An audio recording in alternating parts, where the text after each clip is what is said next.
Traveling the Vortex.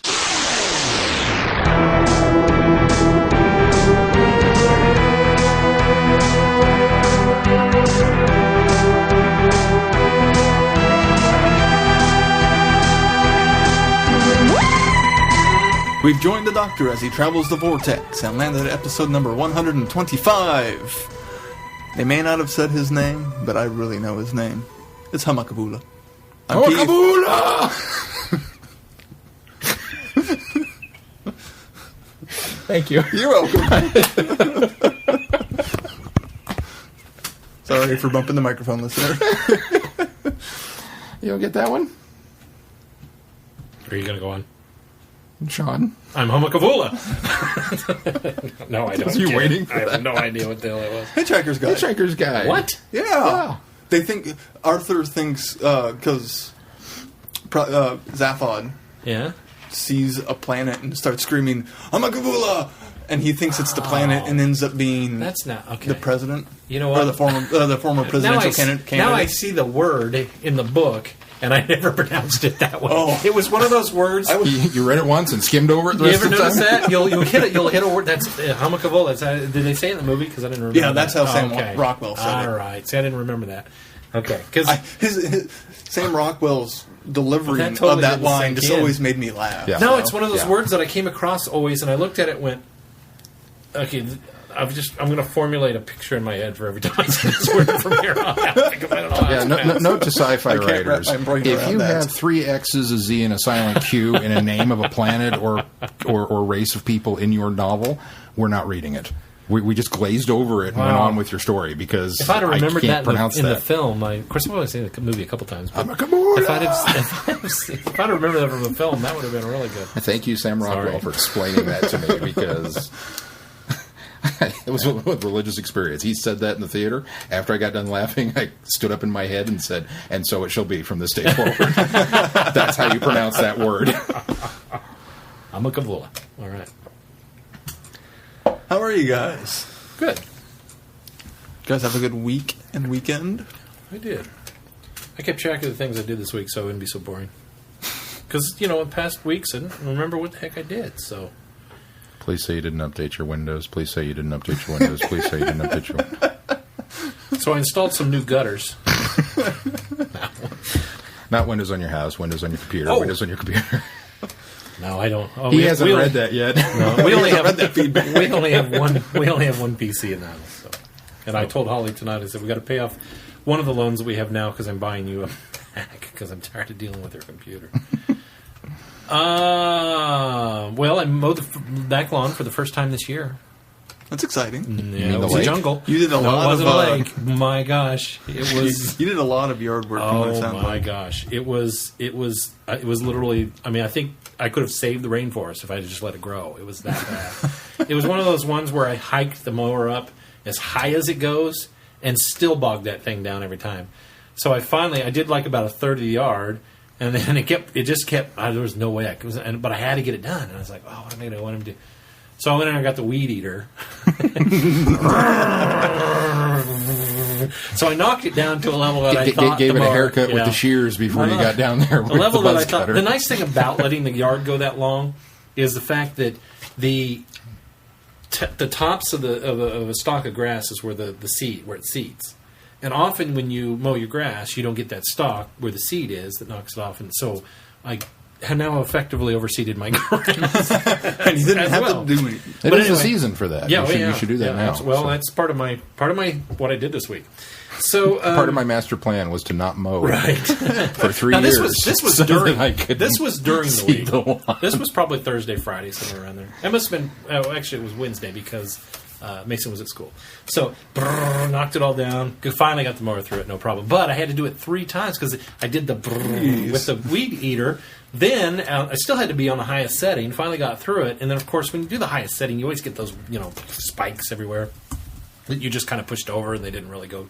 So I jacked the mower back down to the normal level and went over it again. So anyway, that was done and out of the way. It was fantastic. And then nearly broke my neck on the back step because I was walking down, and we have one step that's been on the verge of breaking for years. I mean, this is our deck.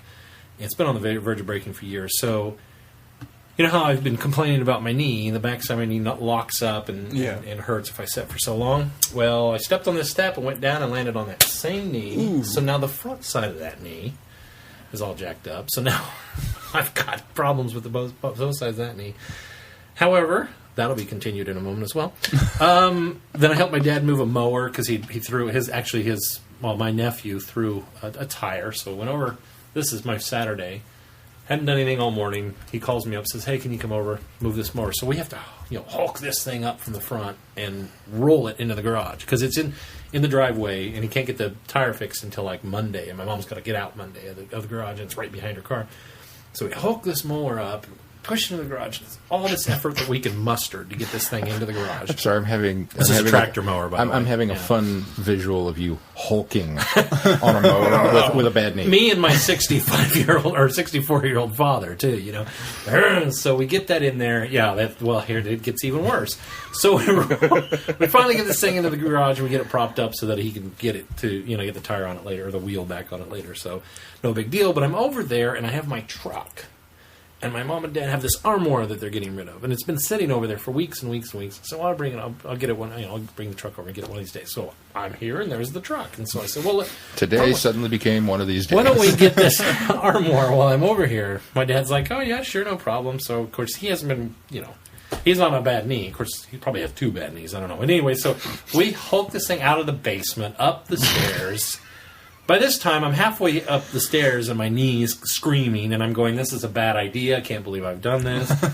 Well, we get into the back of the truck, and I take it home. And, of course, Holly and I, we don't have it ready to go into Mason's room where it's going to go because we're going to take the bookshelves out. And we may even wait until we paint because I'm painting in a couple of weeks, and I'm not even messing with that. You're painting Mason's room or painting the armoire? Painting Mason's room. Painting Mason's room. I don't want to get it in there and have to move it again. So anyway, so we just put it in the garage. So great, fantastic. So I'm already exhausted. I'm in pain. My body's hurting. My legs are hurting. My knee is just screaming. And Holly says, "You know what? I need to get the grass seed out in the front lawn before the rain." And I look at her and I said, "Well, I kind of wanted to mow the front yard before we did that because we'll have to leave it unmowed for a few weeks so that the grass seed will, grow up and I don't suck it up or knock it down." Yeah. So I go around back and I get the mower. Where I abandoned it. I drag it out. In the field. Somebody started screaming, "Dad, go into the long grass!" So I bring it around the front, fire it up, and I mow the front lawn. And, of course, after I'm done mowing, I put the mower away. Fortunately, your front lawn is... It's not huge. You have kind of a postage stamp front lawn with a big old tree. Yes, and the tree takes up most of it. Yeah, and that's why we're having to put grass seed down, because it doesn't get a lot of shade. And I got a tree trimmer coming later next week, I think it is, to trim it up so you can thin it out so it gets some... That's irrelevant. Anyway, so after I'm done with that, I'm like, yes... I'm done. And I look out at the yard, and there's all this muck and stuff. And I bagged the mower, but there's still all these little, these little. You've seen these little propeller things that come down. Oh yeah, they're all the trees, falling now. And not from my tree, propellers. From my neighbor's tree, and they're all over my yard. And there's sticks and weeds and grass and blood. And we can't seed over all this. It's going to smother it. Blood. Not blood. His knee is giving out at this point. He hasn't realized it's just gush, into the lawn now. So the bones hanging out. So I got a rake. I got to rake all this stuff up, or this seed's doesn't do any good. So I rake the entire yard. And Holly goes out there and throws the grass seed out. Of course, I walk behind her with the sprayer because you want to wet it down so that it sticks and doesn't go anywhere. And it's going to be windy, so I got to make sure it stays down. So I go over and walk all the way behind her. So I put glue on mine. She finally decides, "Hey, we're going to the store." That's not a bad idea. Each little window, you get one of the little paint. Each little seed, you just glue them down. Sean's got a little patch about 4x4 in the corner of his yard that's grown great. I gave up. So, Holly says, "Okay, after we're done with that, she's like, I'm going to go to the store and get stuff for dinner." Okay, sounds good. So... You're relaxing Saturday. It's now dinner. No. You haven't done anything yet. Not yet. So, I'm sitting outside while the kids are playing. They're playing basketball or whatever. And I look up, and there's branches hanging way down on the tree. And I don't have the tree guy coming for 2 weeks.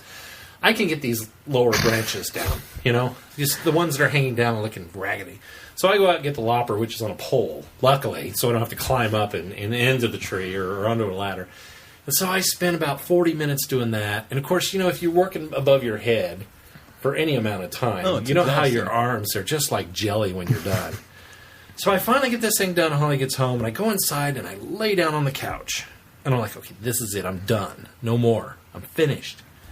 And Holly says, I bought some chicken breasts. Will you grill them on the grill? No! Yes, honey, I will grill them on the grill. So I go out and fire up the grill thinking, okay, I'm going to have a nap. I go out and fire everything up, get everything. We get done. We're finally done eating by about 7:30, 7:45. And I lay back down on the couch again, and I think, you know what? I don't like to take naps this late, but I really ought to take a nap. So I feel better because I know I'm going to the movie tonight. And I lay down, and just as I'm kind of starting to doze off, I think, I don't know what time we're going to the movie, what time to meet there. Because I know it's a 9:30 movie, but not know how busy it is, what time you got to... So I text Keith, and I say, what time do we go? I thought we'd meet there about 8:45-ish. Well, by this time, it's like 10 after 8. Nope, no nap. No nap now, so I didn't get a nap, went to the movie, and I was afraid I was going to fall asleep, but I didn't, because we'll talk about the movie in a little bit. But to round out my weekend, this wasn't so bad. I did get a haircut today, fixed the blinds in the bedroom, I fixed the step that broke earlier in the week, and got a new board and put this that on there. This sounds more like confirmation of a honey-do list. That's exactly what this is. I did do something, because I go back and I listen to these, and I think, I didn't do anything this week, and I think, people must think I don't do a dang thing during the week. And as a side note, we did get the Adventures of Beer Man Kickstarter campaign request, so if we want to plug that, you guys are looking at me like I'm insane. Did you guys see that? Back up. Twitter. Somebody tweeted us. Oh, this yeah, week. I did see that tweet. Yeah. And I knew if I didn't add this to my notes, I wouldn't remember. If you are so inclined and you would like to go support this, I will put the link in the show notes. You guys haven't watched the trailer? I didn't watch the trailer. All right. Go watch the trailer and see if you guys want to throw some money. These not you guys, but our listeners want to throw some money these guys' way. It's interesting. Okay. All right. That's my week. I'm intrigued about Very this thorough. beer dude. The Adventures of Beer Man. The Adventures of Beer Man. You have to say it like that. Okay. Beer Man. I've never even seen this thing. I have no idea if that's how you're supposed to say it or not.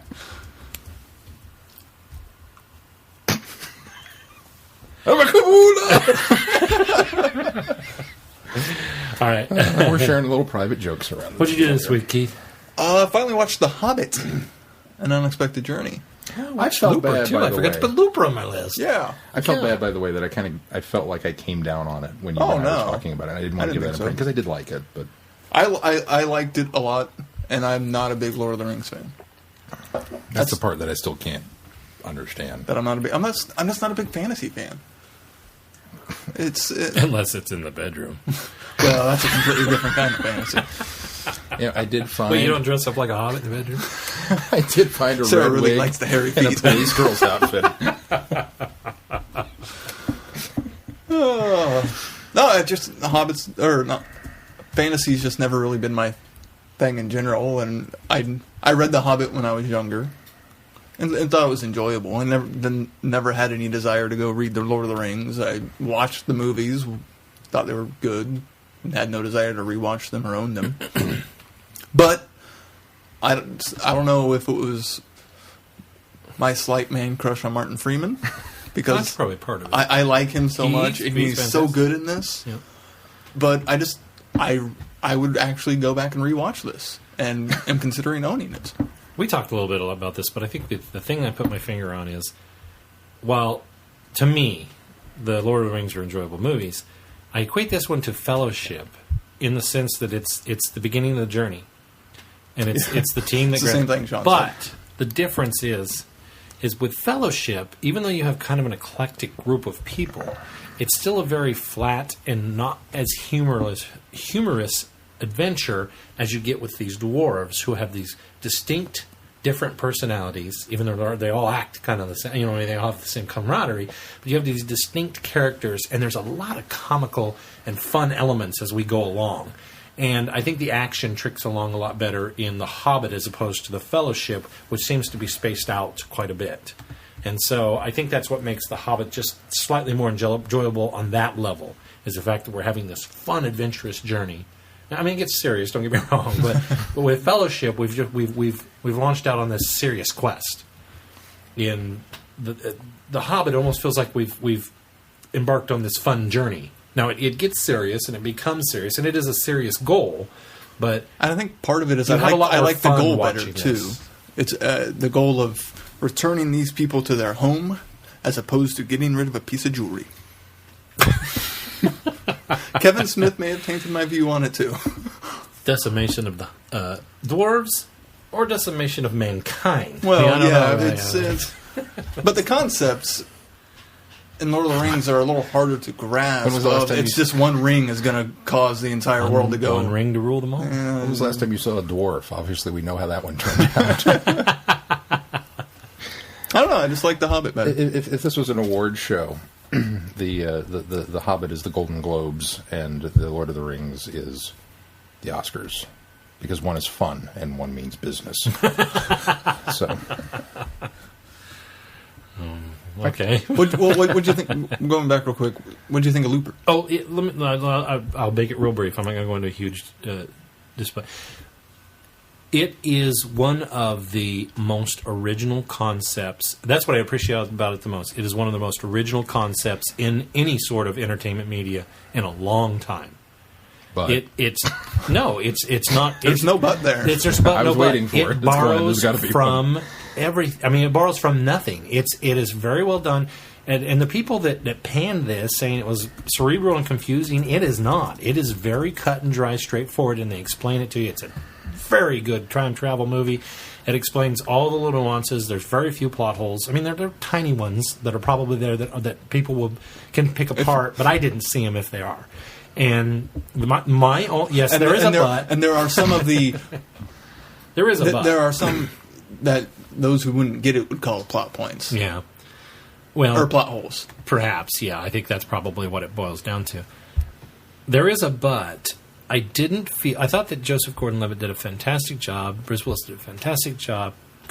Joseph Gordon-Levitt had no reason to go back and try to do young Bruce Willis. There was no reason for it. They made him look a little like young Bruce Willis, which was fine. I'm okay with the makeup.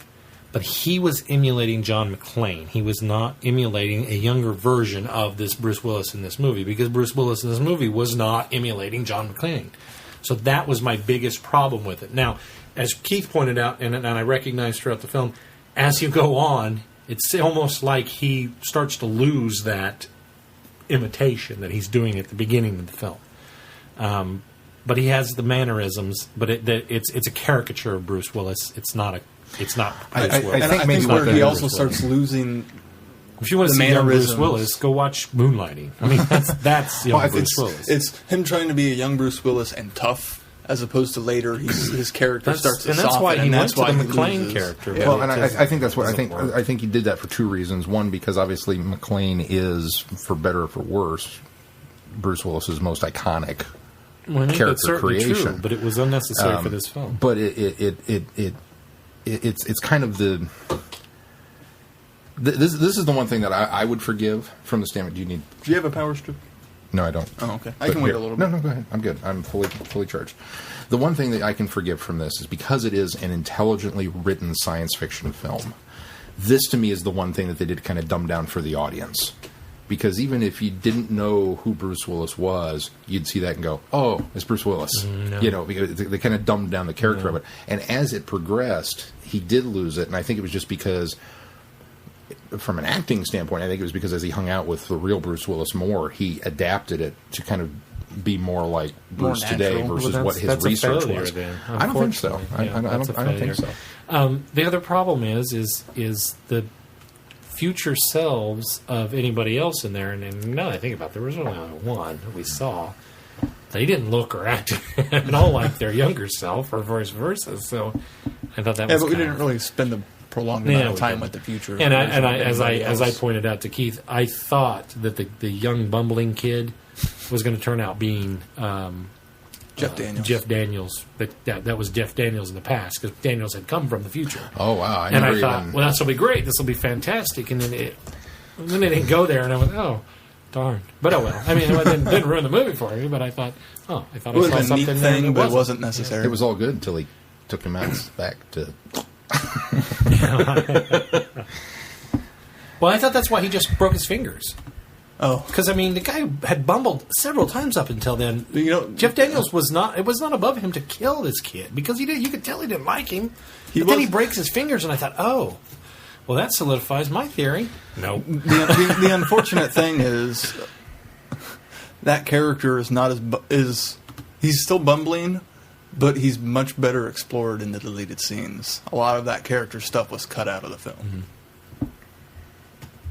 Anyway, sorry. I also did went watch and disc golfed at Lake Shawnee. Almost lost a disc in the water, right? in the water. Hole 14 that goes parallel to Oh yeah, hole 14. right into the water, and I could see it. Found a stick. Nope, too short. Oh, look, that's a longer one. Oh, that's way too heavy. All right, fine. I roll up my pants and take off my shoes and wade out there and rescue the disc. I did that for Mel. Whenever the last time we went out there was, and is there no worse sensation than stepping down into that lake bed and just sinking up to your knees and going? I wasn't that far in. Because the first image that comes to mind is Burt Reynolds in striptease going, I can feel it squishing between my toes. Of course, Can't deal with it. I made the mistake of not realizing how humid it was outside when I went. So I had already showered. So I come back, shower Just as again. when you got out of the shower. And noticed, wow, I don't think I've ever had dirt beneath my toenails like I've noticed before. Like I did after that. And then, of course, It was algae. then of course my legs and feet are wet. It's hole 14. I got 4 more holes to go. I don't have a towel, so what do? Well, just take off my shirt, dry off my legs, put my shoes and socks back on, put my shirt back on. I'd have just hobbit-footed it at that point.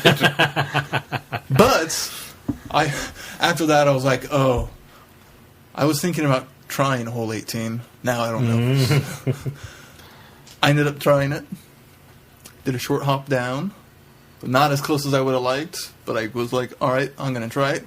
Sailed it across. Very nice. First time ever trying hole 18 too. Nice job. So Because I was for the great, listeners kid. that Don't may get have not cocky. heard that show, hole 18, crosses the lake, Well, a little cove in the lake, but and which You got to throw across the lake. the whole lake. It's like a pro and course. Keith nailed it. Which I noticed while I was going up there that it wasn't all the way. The water wasn't all the way out as it could have been, but I didn't land in where the water should have been. I still landed on the bank, which was nice.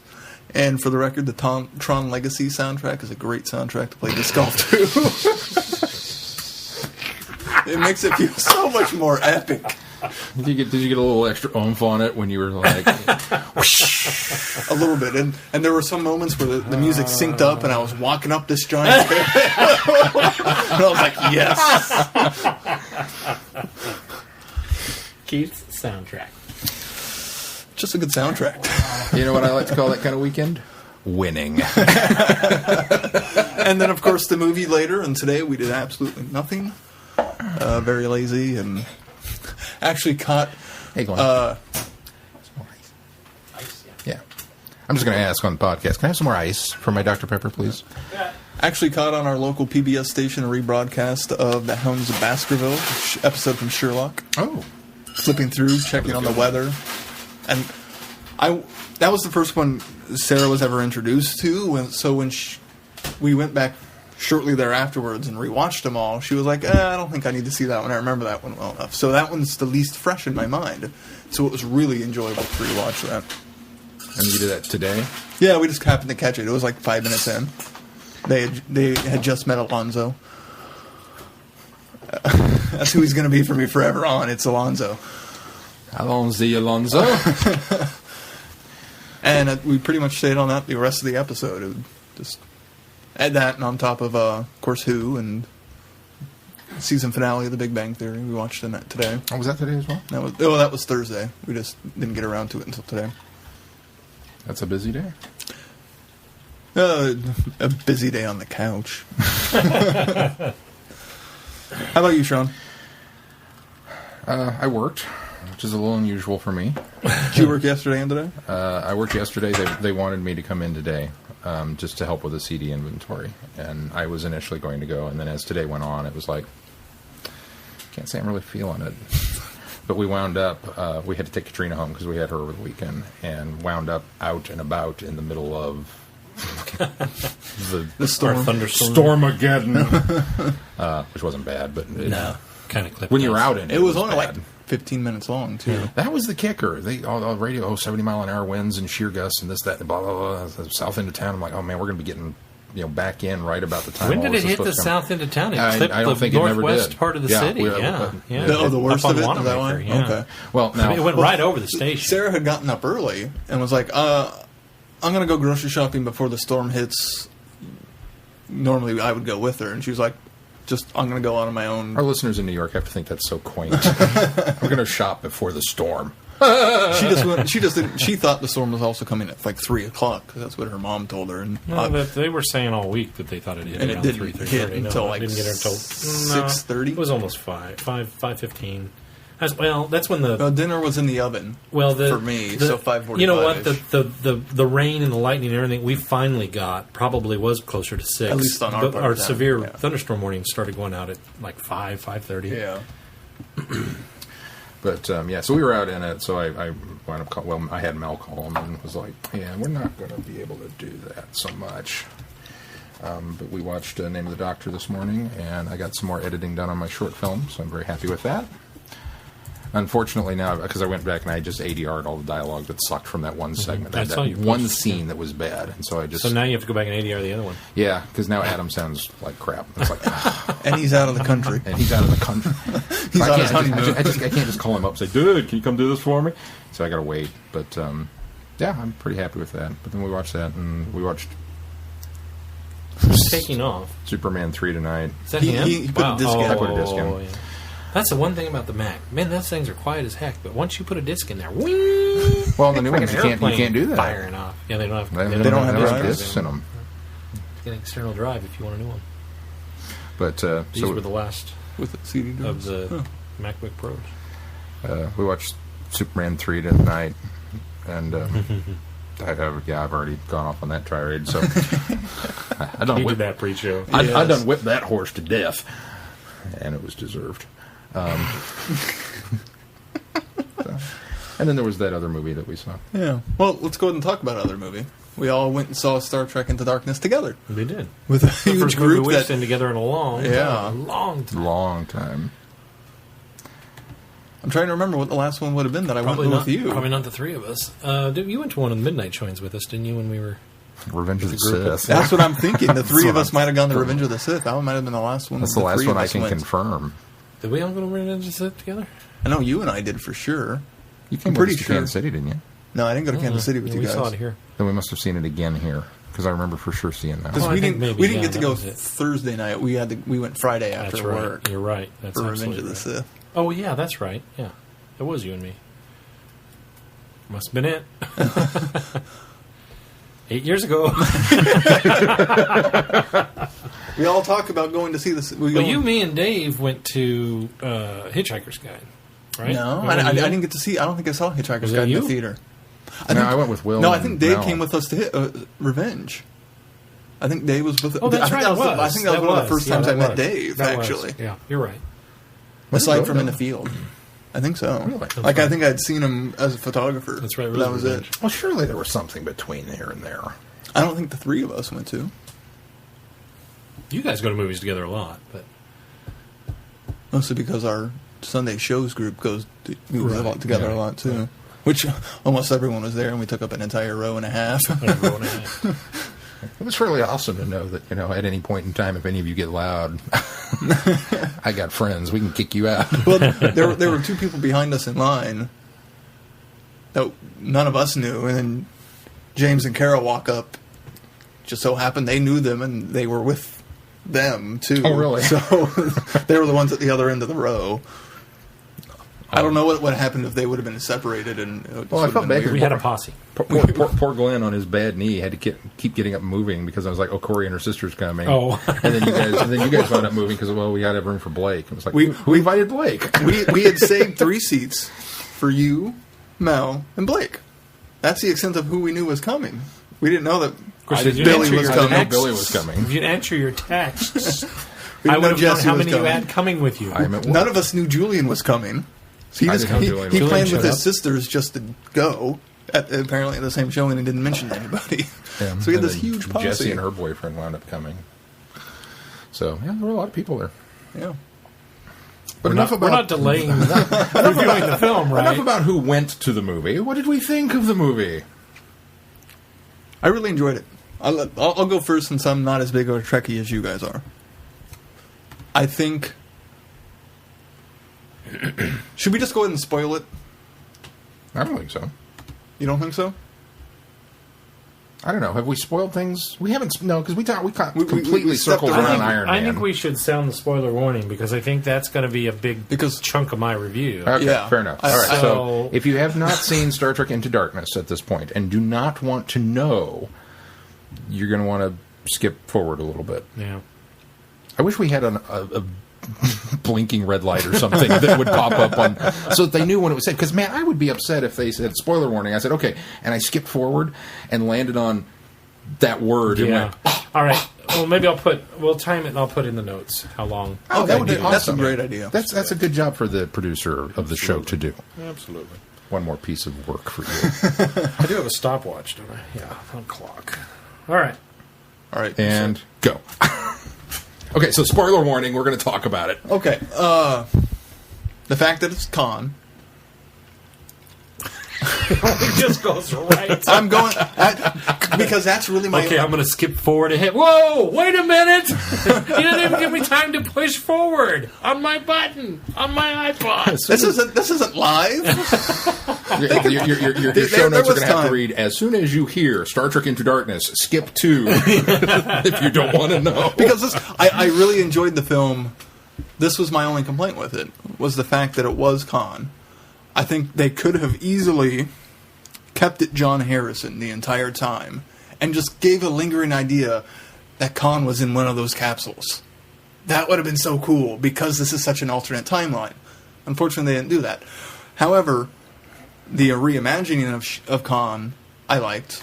I thought that's... If you're going to try to do Khan again and try to reimagine him, that's the best way to do it. Other than that, I really enjoyed it. I liked a lot of the parallels from... While I thought they were a little early between this and Wrath of Khan, I think they're calling forward way too far ahead. Because in the parallels of a lot of this... Well, yeah, they haven't even started their 5-year mission. Yeah, exactly. This is all pre-original series. Right. So it's like, oh, okay. It's cool for the fan-wise, but in story, it's kind of like, knowing what I know about the other universe now. Well, I didn't have a problem with that because this also not only did Well, this the fact- not they- only they did this parallel Wrath of Khan, this had a lot of space heat in it as well.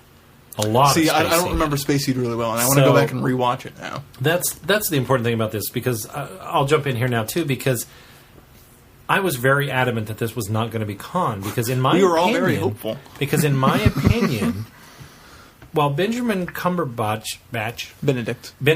do I say Benjamin? Benedict Cumberbatch is a fantastic actor and was a marvelous villain in this. That is a gross miscasting Just of shouldn't Khan. have been Khan in general. Because Montalban embraced that role and created that role, and that is the Khan character. Now, that's not to say you couldn't have brought in another actor that would have embodied it the same way and done it that way. And I realize that we're reimagining this, and we're the people doing they were something looking at, I'm different. glad they didn't go But that route. when it boils down to it, Benjamin Cumberbatch should not have been Khan. Benjamin Cumberbatch. Benedict. Benedict should not have been Khan. So, that being said, I actually enjoyed the direction they went with Khan.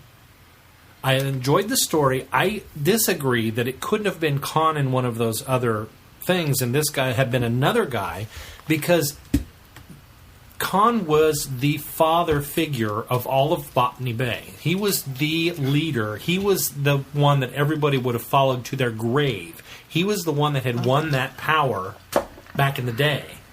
And he's the one, because essentially that was the idea, is that they had genetically engineered all of these superhumans, and they all went to war together, and Khan came out on top. And so anybody else that was in that group basically became followers. If they weren't strong enough to have survived this battle among the hierarchies, then they were followers. They were followers of Khan. So everybody in those cryogenic tubes would have been followers. They would have gone to their grave for Khan, because Khan ultimately rose to the top and became the leader of the group.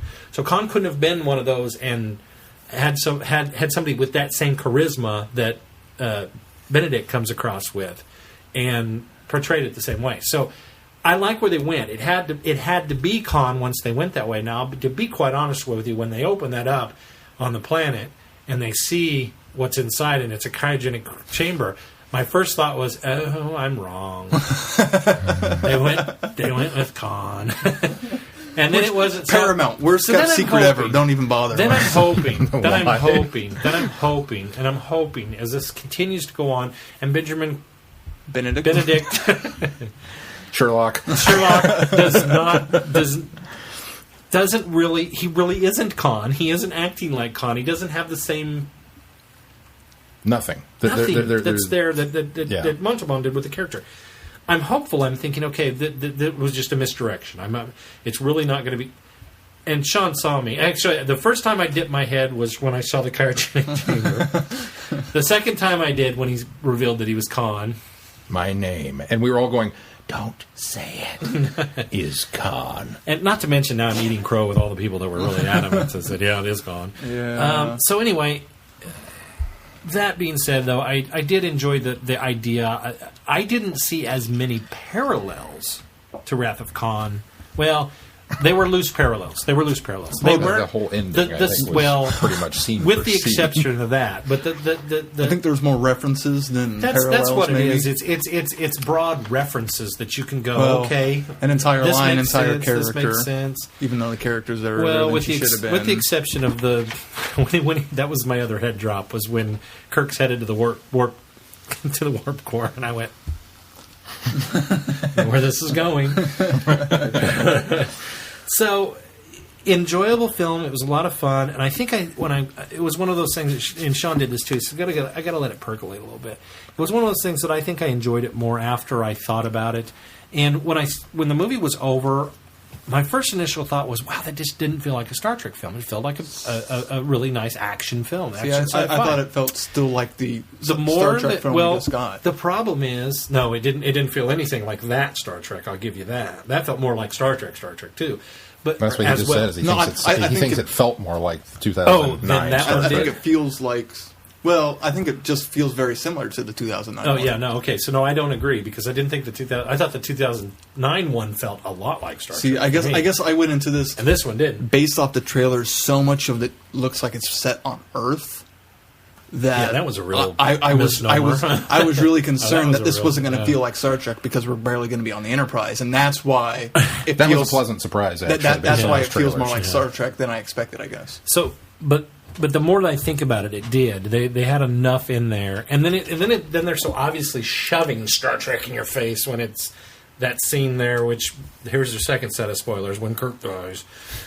It's already on BuzzFeed, so all right. So then that was like they're shoving it at you, like it hasn't felt like a Star Trek film yet. So here you go, here are Star Trek films, and it just that bugged me. That whole period there bugged me. I thought the shoehorn. I'll let you talk about the Tribble, because I felt the same way, but I'll let you address that. I thought shoehorning old Spock felt a little contrite. That was another thing. Pleased with that. You know, it was cool to see him, but it was like the fanboy in me screamed. I went, "Yes, it's Leonard Nimoy and Spock. It's original Spock. It's Spock Prime."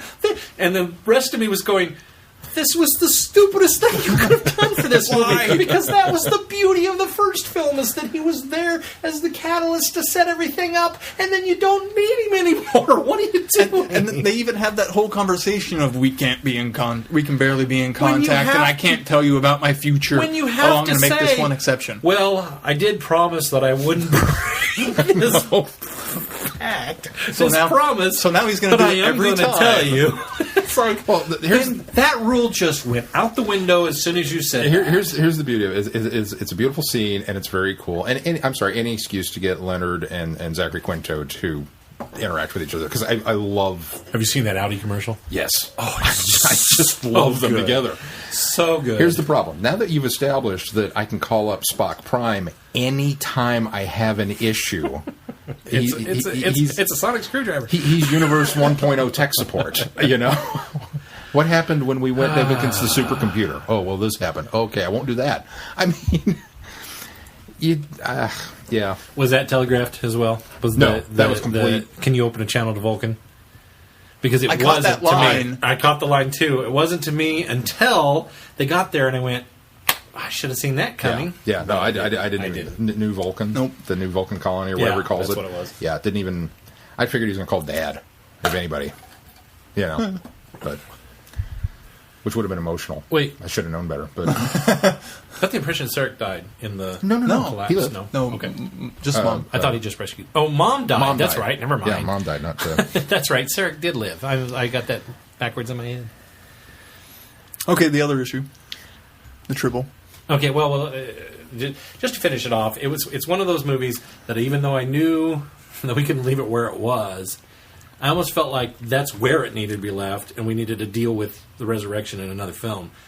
On the flip side it was of that, very quick. when Spock yelling Khan, Oh, he did such a better job than Shatner. I cringed. You I cringed? cringed. I went, no, now you've just ruined another iconic moment by trying to make another iconic moment with the same iconic moment. It was bad enough that we had virtually the same conversation. And I'll tell you, my early cringe-worthy, which they didn't readdress in this scene, which I thought they would, is when Spock makes the comment, the line from Star Trek 2. You hung your head on the needs of the many. Yeah, the needs of the many outweighed the needs of the one. And I went, ugh. See, when I that heard scene that comes line up and at I the thought, end- oh, that's a nice callback to the movies. So when and that was okay, and I like the mud reference. That was great. genius. Although that was to set up the Tribble, but which now we imply that in this Mud universe, didn't do Tribble. Oh, that's right. That was that's Cyrano right. Jones. It was Cyrano Jones. You're right. Oh, I Sorry, forgot about geeking. that. No, that's all right. But that what that does is that puts in this alternate timeline.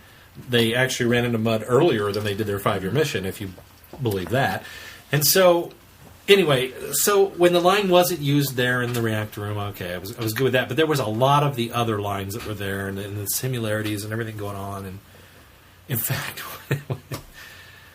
anyway, so so it's at that point I'm thinking, okay, do you go on and do that? And I'm trying to rationalize how to end this film, and then he goes, gone, and he goes running after him. And I thought, oh no, we got another 20 minutes of film. So we go on, and it wasn't until I saw, and then I thought, I saw like 5 scenes that I went, oh well, of course I saw that in the trailer. Yes. And that hasn't happened that yet. hasn't happened yet. Of course I saw that in the trailer, and that hasn't happened yet. And I did that over and over again, going, I should have seen this coming. It was the one of Spock falling that I was like, I haven't seen that yet. To wrap it up, I liked Star Trek Into Darkness with its cringe moments and its forced fanboy moments. I liked the movie. I didn't like it as well as I did Star Trek.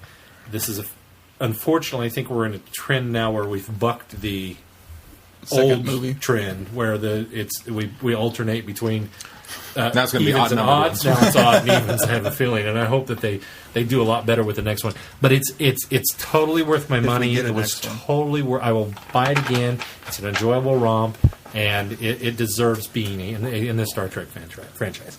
I walked away from it really wanting 5 seasons produced by Brian Fuller. Ooh. Yeah, wasn't that? He's been trying to get the Star Trek TV series ever since the reboot. Give it to him. I know. It's, apparently, it comes down to rights issues on television. Probably.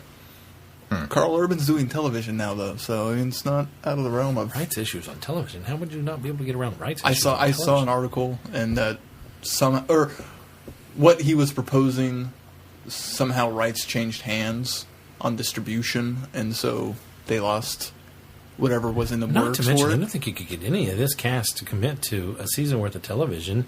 Not to mention that I don't Carl think you could. Urban already has. You wouldn't have the. On a Okay, show. we've got one. Zachary Quinto, what else is he doing? I Yeah, just don't he see. I don't used to be see on Quinto. TV. Yeah. But I don't see Quinto, and I don't see Pine. I think Pine they're would be the riding hardest. They're Pine riding would be the hardest. They're Well, riding no, the Hollywood actually, waves Lansing- right now. Zoe Saldana would be the hardest. Who's the Asian guy? John Cho. John Cho's already on another show. Although I Is think he? it might have got canceled. But yeah, he's been doing Go On. With, Oh, yeah, that got Matthew canceled. Perry. It did get canceled. Okay. Pretty much it. I don't. Most of them are Anyway, not I so- love Matthew Perry. Don't be on his TV shows, kids.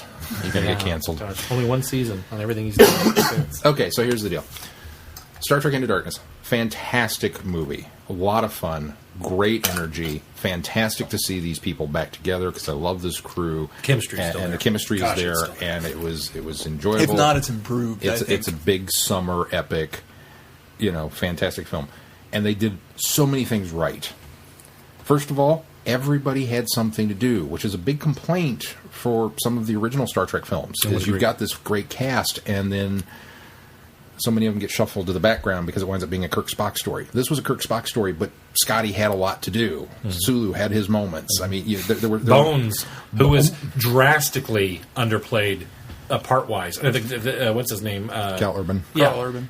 does a fantastic job as Bones. Don't get me wrong, but the part was so subdued in the first movie that I'm so used to the trio. I'm so Yeah. used to the trio, especially by season 3 of the Yeah. original series. It's Spock, Kirk, and Bones, and even in the movies, there's still that threesome. And it just these last two films have been such Spock, Kirk, Spock, Kirk, Spock, Kirk, and I want more Spock, Kirk, Bones. I haven't got it yet, Oh, the thing with but more so. First of all, I think all of them are doing good with their parts, but Urban in particular as McCoy nails it. He did, especially in this film. I didn't think he did as well. in the I first. thought I think he always nailed it in has. this I think he always has, but the first film he just didn't have as much to do.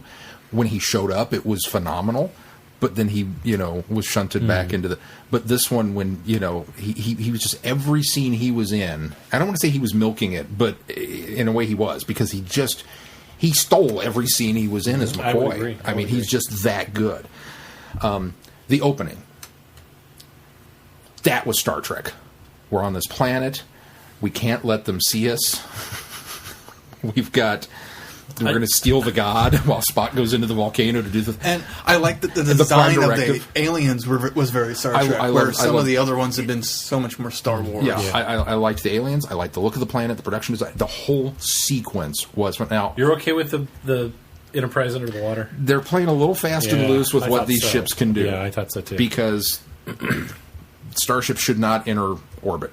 They should never, ever, ever. But they changed that from the first film when the fact that the Enterprise was built on Earth instead of in the shipyards. I So, did say that. okay, now that we've set it up, I'm okay with it because we established it in the reboot. So it's like okay. But it was cool. It was a little wonky.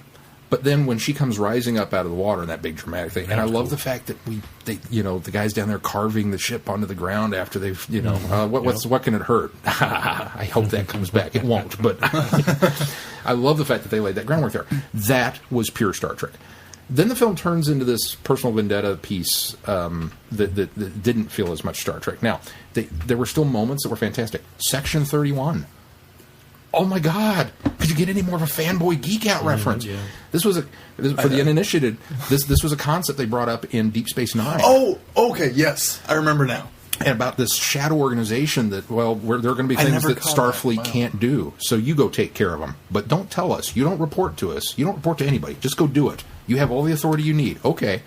Because we need that kind of power running around. Right, loose. right. And the fact that they name dropped it was like, oh, sweet. I mean, I was beside myself. That was so cool.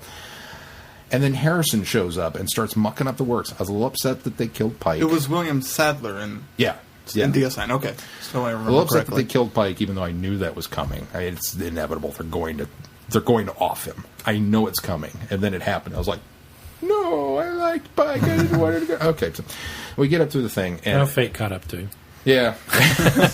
He dodged the bullet the first time. I was a little surprised, actually, that he had the cane. I kind of thought after that last scene in the first movie when he's in the chair, I thought he was going to be in the chair. I was kind of hoping he'd be in the chair, I sort of actually, thought the same but thing. I'm okay with it. So anyway, so then we go and we got this great stuff on Klingon and this, power struggle, and Kirk kind of finally coming into his own. I love that we're still very vaguely playing with the Klingons. Yeah. I like that. Yeah. I It looked like they them. barely touched the makeup. Which I liked. Yeah. I liked the... Obviously not original series. We've got this very convoluted plot about what it felt very much like we're starting a war. I like the fact that Scotty wasn't left out of the movie. Because I was a little concerned when he resigns hugely and walks concerned. off, and I'm like, He needs to be on the ship. Chekhov, go put on a red shirt, you're an engineer now. I was like, Part of it felt like they didn't know what to do with Chekhov. I'll tell you what, and that might be true. And so in they fact, they needed one something to character I do. feel in like he got a fact, little when they short-shifted. put him in the red shirt and made it obvious, and he made the. I wondered if they were going to kill him off, and that was going to be our big thing, because I'm still waiting for the shoe to drop on these new Star Trek films, because if you really, really want to change things and irk some fanboys off, that's what you do, is you kill off one of the main people. The bigger problem I'm afraid is... that'll happen. I don't want that to happen, I don't want it because to I happen love either. my Star Trek crew, but it's what I thought they I- might go to this time. The bigger problem is Oroko and Kurtzman are such big Star Trek fans that I don't think they'll kill anybody. yeah. But then, so I was thrilled with the fact that Scotty got something to do. I thought Simon Pegg, who I love Simon Pegg, I love him as Scotty, but I don't think he was Scotty in the first film. Yeah. I don't think he had enough due to be Scotty. in the This first felt one. like Scotty. This felt very much picking like Scotty up off the outpost in the first one didn't give us enough time to really get the Scotty that really is married to the ship. right. And that's the problem with the first one. That's why I think is the initial downfall why I didn't feel like it. Now, here was the clever thing is I enjoyed that while he never felt like as much like Scotty as the rest of the cast felt like their characters, with the exception of Kirk, which I still have a problem with that. But anyway,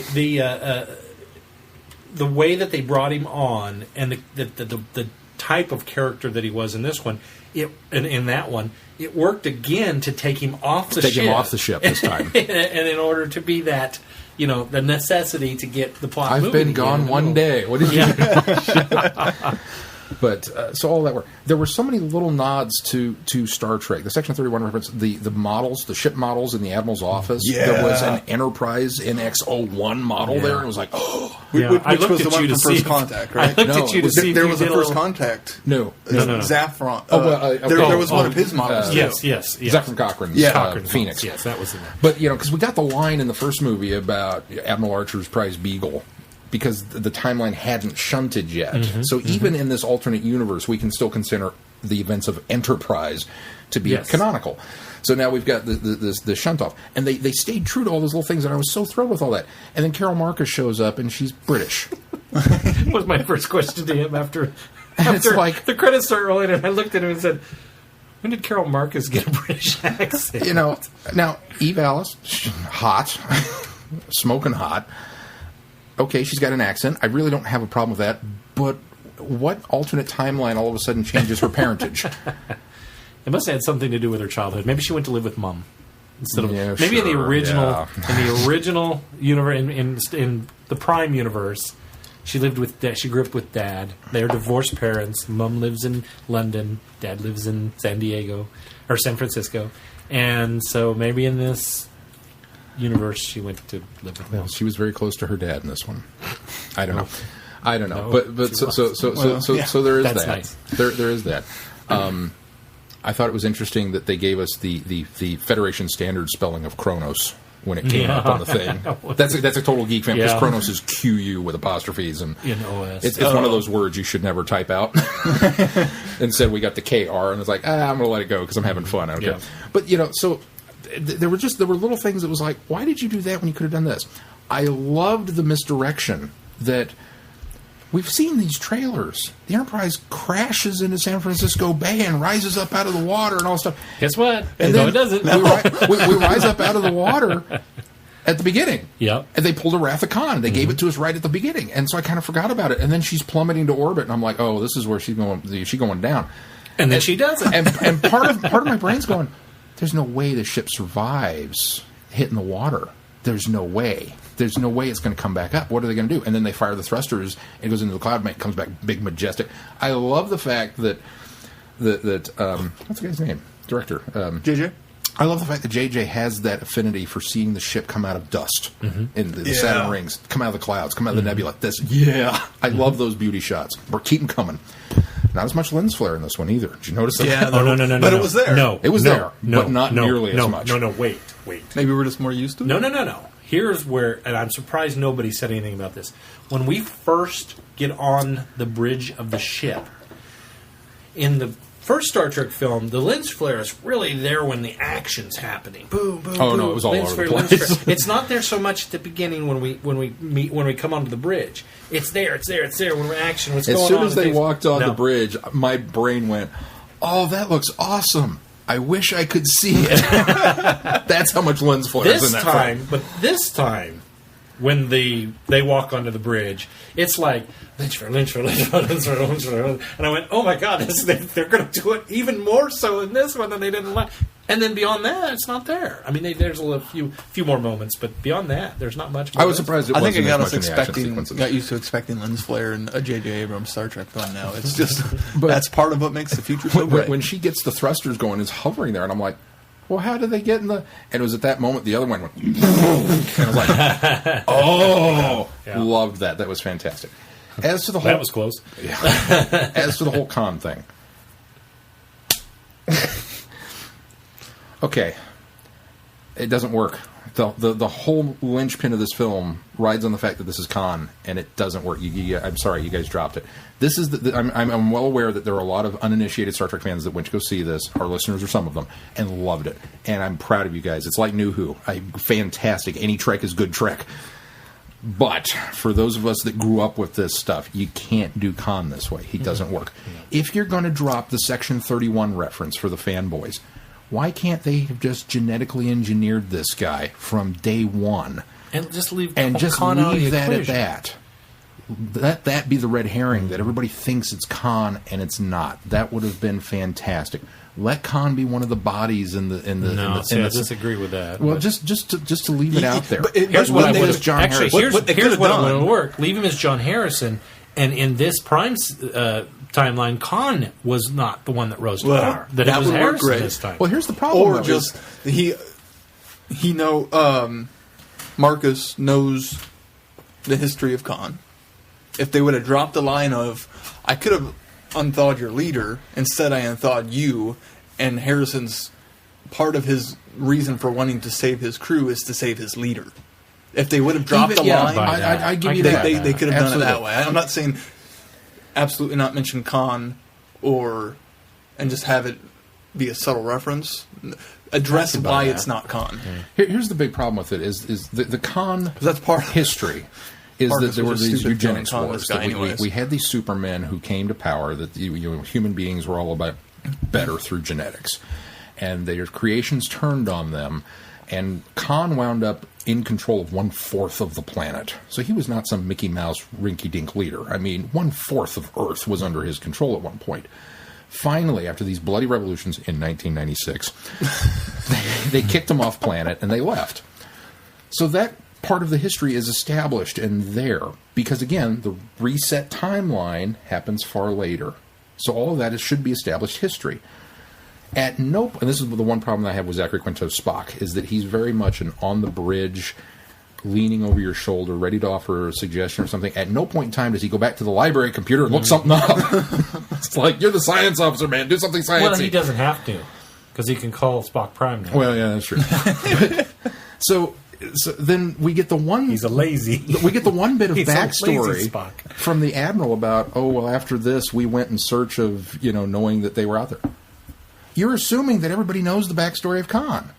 Oh, You that is a have bigger now problem. made yeah. that clear that we went looking for him. And who in their right mind is going to think that he was floating out there in space? You didn't tell us the backstory. Mm-hmm. You're just assuming that we do that. So now that you've established that you're assuming that your audience of hardcore fanboys is familiar with that story, how can you change it to do what you've done now? Yeah. That's the biggest issue. Is if you're going to change, if you're going to change this, fine. You can't have this be part of the same set. They just don't mesh. I admit that's really, really geek fanboy of me to come down on it for that reason. But that's what I come back totally to. Agree with you, and you're in the same boat because you have the Keith not so much, but you have the reference to it there. Yeah. That's the part of it that doesn't work, and it's so frustrating to get to the end and have all of these blatant Wrath of Khan references with Kirk going down to the thing and the hands on the glass. It was beautifully done, but here's the other half of this that doesn't work for me. When that happened in Wrath of Khan, we were dealing with two characters who had spent 2 5-year missions together on the ship, had spent several movies, had spent all of this time truly becoming best friends. This movie opens, and while it's funny and humorous, and it plays great with their character, with the characterizations that these guys have put together, Kirk and Spock are not friends yet. They're still very much at odds with each other, and they're still feeling each other out. Neither one of them should have had that big of an emotional connection to the other, lying there, potentially dead. Least of all Spock. They try to do they try to fix that in this film, especially with the opening shot with Kirk rescuing Spock at all costs. Yeah. So they try to do that, but it's too short of a span of time. Well, and that would have been a great setup benefit. if we hadn't then immediately followed it up with Spock filing his report separately from Kirk and stabbing him in the back, and Kirk, becoming at odds. I also think it's funny that Spock felt a little bumbling in this, like his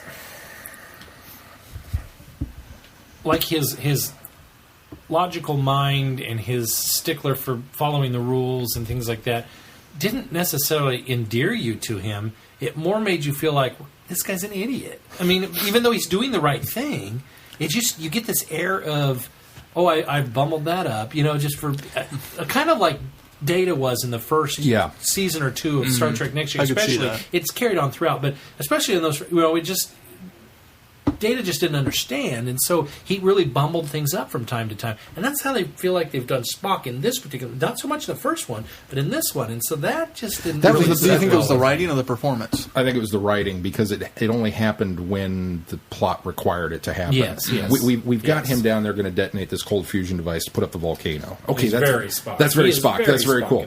Oh, but then the next line, when we get back to Starfleet headquarters, we find out that wasn't part of their mission. They were not sent there to stop the volcano from detonating. They were sent there to observe it, and if it went off, so be it. But Spock came up with the plan for that to happen. So he was okay with bucking the rules up to a point, but not past this, which doesn't fit in with the, I'm a stickler for regulations. But then in the next scene, I filed my report separately from you. Who is this schizophrenic Vulcan, and what did you do with Spock? That struck me too as odd, Sean. But this is, I hate when people do this, and I have to do this. I hate when people have to do this because of poor storytelling. But I also got the impression that perhaps Kirk maybe talked him into, because he kept reminding him, we can't let them see us. That would be right. a huge I can easily write that off as Kirk's idea. I can see Kirk talking him into building this cold fusion bomb, and him saying, okay, well, if I can't convince you not to try to save these people, let's do it on my terms, so that we're bending the Prime Directive, not out and out breaking it. So that's kind of the way I rationalize the fact that Spock was able to be the one that created the bomb, because Kirk's going to go do it anyway, so let's do it in the most invasive way I can buy possible. That. And there's something I said to Glenn after it was all said and done. Is like, don't get me wrong, it's still... while we're both of the opinion that it didn't feel so much like a Star Trek movie, I really think it almost feels more like a next-gen Star Trek movie. I could see that. It doesn't feel like one of the original series. It feels more like a later, when things get a little muddier in the universe. And while I'm okay with that, for that time frame, I was really kind of hoping for this fresh reboot, setup, that we were going to stick with that. Even though it's still all a prelude to the war with the Klingons? Yeah. That's what I contribute the muddiness to it, is because they're on the brink of war constantly with the Klingons. So it's going to be a little bit darker. There's going to be a bit more muddy. And I didn't mind that either. The fact that he flat out says they are coming, because they are. It's always skirmishes. It's always border disputes and stuff like that. Had it played out the way that it and maybe even indirectly it has, this would be the first volley of the war. Yeah. You know what I mean? And it would have been had it gone the way that it needed to go. Yeah. The way This, you however, plan it. I mean, I think it still probably escalates because there wasn't. They did invade Klingon space. They did I go down was a there, little and there was surprised this, standoff. That, The entire time they're sitting there drifting in space, in Klingon space. I was kind of surprised. No, Not one patrol. Yeah, what's up? But there was one on the planet. there's a lot of space. No. Well, they were closer to Klingon than the neutral Yeah, zone. but there's a lot of space. It's just they found them on the planet just fine. This is the other thing is, Although apparently space is very crowded. Did you see the insurance commercial that's using the when the Enterprise crew gets the best ship, Is that best Jason? missions? Is that Jason Sudeikis? Yeah, I think it looks like It looks just like him. The one ship runs to the other. It's space. You couldn't just go around. couldn't just go around. Well, that and it took them all of 55 seconds to get back near Earth from Yeah, Kronos. boy, it shouldn't take long at all, did it? I blame Star Wars for But we're that. flying I everywhere blame at Warp 9 now. We didn't used to do that. I blame Well- George Lucas for this. Oh, Mustafar and Coruscant are next door to each other. As is Naboo, as is Tatooine, as is everywhere in the galaxy, unless you're flying in the Falcon, in which case it takes you a year to get there. Stupid George. And to be fair, they haven't discovered the damage warp signatures are doing to space. Yes. Yeah. That's a next generation That's a next discovery where they generation can't thing. go full speed all the time. You're right. That's true. I knew that much. Well, we're proud of you for doing that, too. I feel victorious. Yeah, I will say this, the last kind of thought on this one, I think, but I knew that the Klingons showed up in the original Trek movie and that they were cut. And there was a part of me, the fanboy, was like, oh, we cut the Klingons. We went back and actually just the other day when we rewatched the 2009 Star Trek, and I went and watched all those deleted scenes, which I hadn't watched yet. I've owned the movie for 3 years now and hadn't watched them yet. So I went and watched them all. And while the scenes were cool, I'm so glad they saved the Klingons because the scenes that they were in did not work in that film. They were would cut agree. for a reason, I would and it agree. was like the good editing decision there. And I think we got a It would much have been gratuitous in the first yeah, film. it really would have, and we got a much more powerful Reason for them to be reason there. and presence Yeah. of the Klingons in general for being there. Now, once again, the Klingons suck. They got their butts kicked by Khan. Some guy named John, he had a gun and a stick. He beat up all of them. Took down their... I can't take Klingons seriously anymore. Oh, we're Klingons. Okay. This was just icing on the cake. I was like, okay, come at me, bro. So there's our not so encapsulated reviews. What time is it? Skip to 1 hour and 15 minutes in the podcast. 35 minutes and 32 seconds. A quick note to the listeners: I did promise my Star Trek 102 would be up before this weekend, and it's not. So, It'll be out this week. it'll be out this week. Have you recorded it yet? No, not yet. Okay. If I'd recorded it, I'd have given it to him and said, "Here, you do something." Put this up before you put my show up tomorrow. You're not busy. It's not like you've got a lawn to mow or.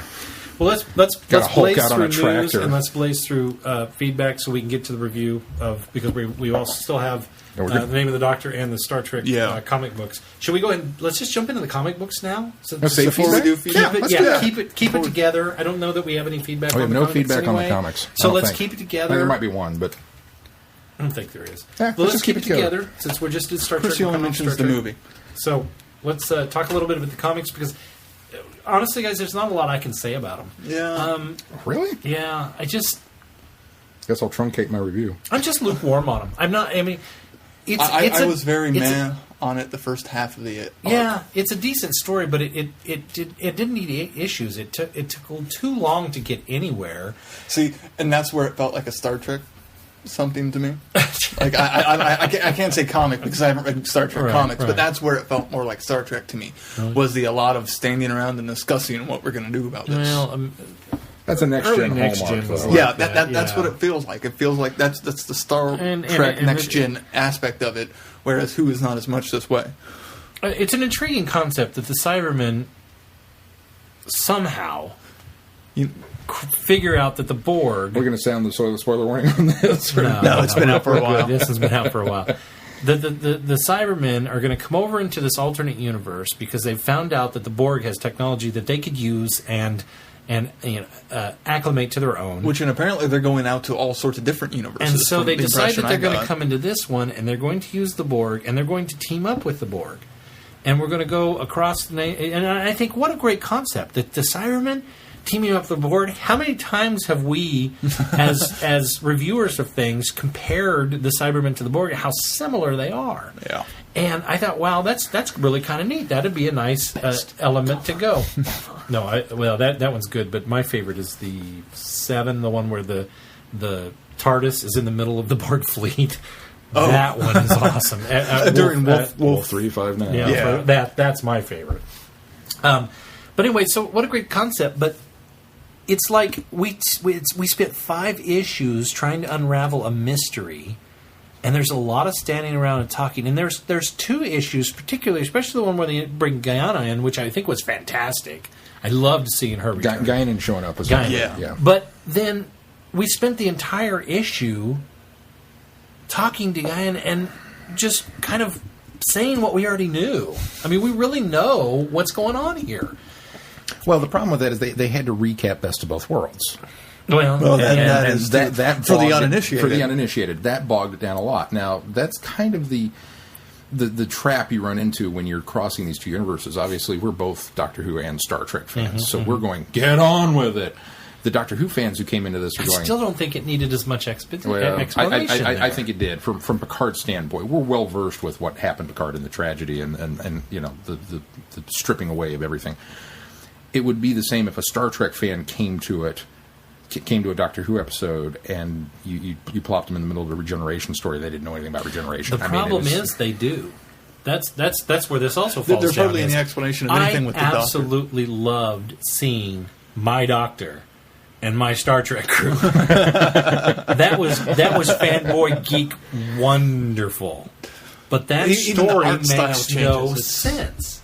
It's dropped in there really as more of a nod to, hey, we get to put the original Star Trek crew and the most popular, at least, classic Doctor together, and there's no reason for it because number one, why? If Matt Smith or if the 11th Doctor and Rory Namey have come over and things are changing and time is melding together, why would the 4th Doctor have come over into this universe earlier? They don't explain that well enough, that he just pops up, helps them out, and leaves. It's not like there's any sort of back rift in order to create a reason for the 4th Doctor to do this. And so it's because we are establishing by the fact that no one's familiar with anybody else except for the Doctor somewhat and Guyana because of who they are, because of their ability to sense time. Is the only essentially, reason.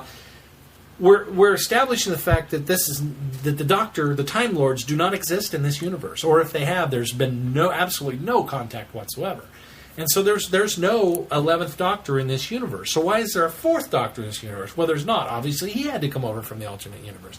So it's a nice little adventure that I wanted to see, and it was satisfying in that aspect, but in the overall story arc, it makes no sense. There's no reason for it, other than they should have to give them a reason to have uncovered the plot early enough and foiled that. Right. To advance the story later.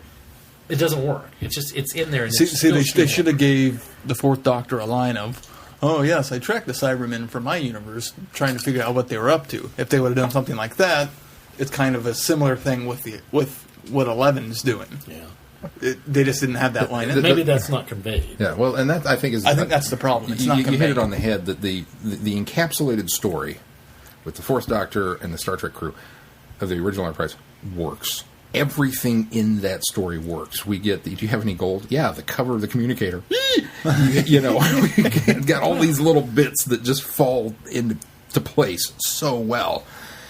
Including the artwork. Yes. And the artwork in that section is so good. What a bold move. Because we've got these... Okay, I'm going to talk about the art real quick, because we've got these beautiful watercolor panels. I don't want to We're not knocking it, bud. Yeah, but they're beautiful. They don't but that's work not what for I prefer a comic book. They just do not work for me personally in a comic book.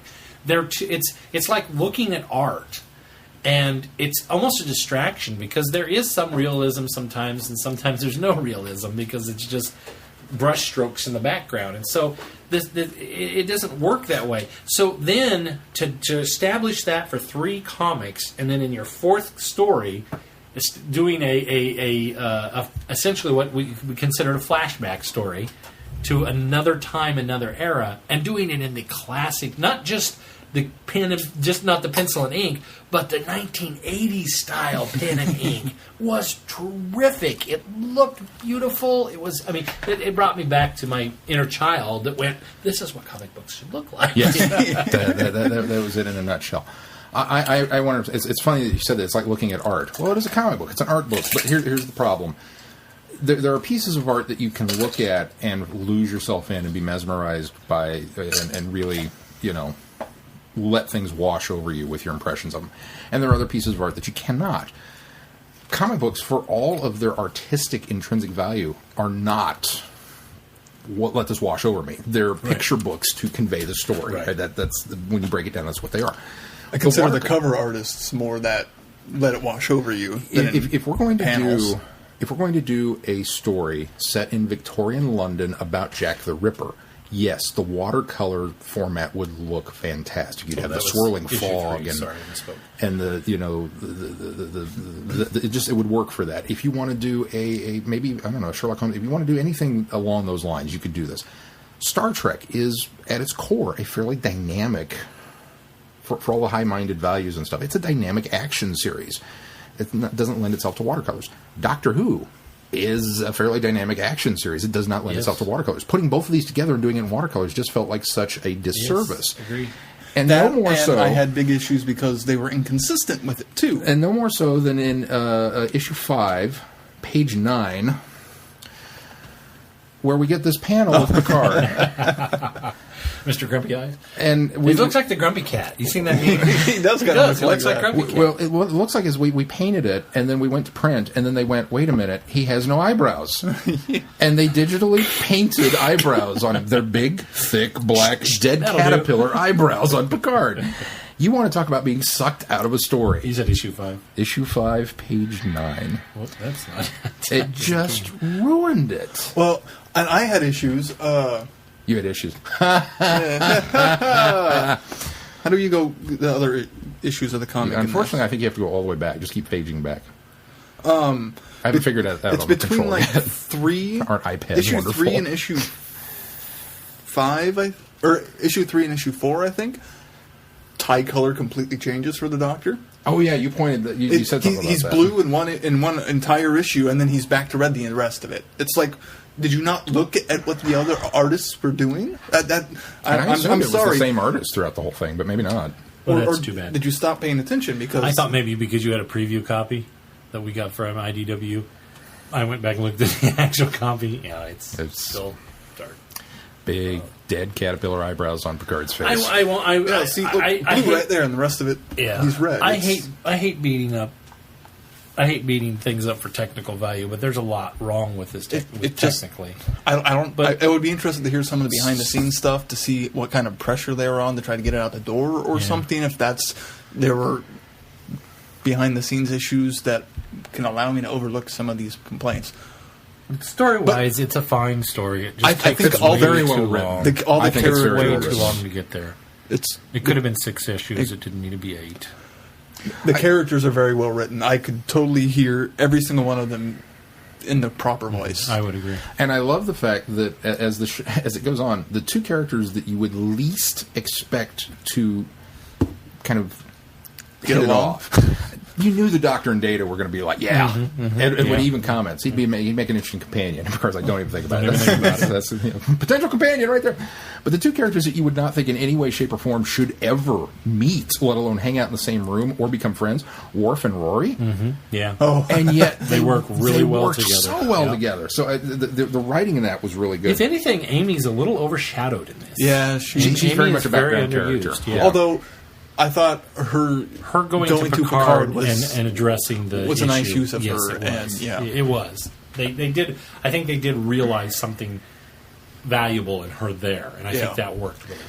I really liked the the ruse of the TARDIS. We start with the Star Trek open, and then we go to the Doctor Who story.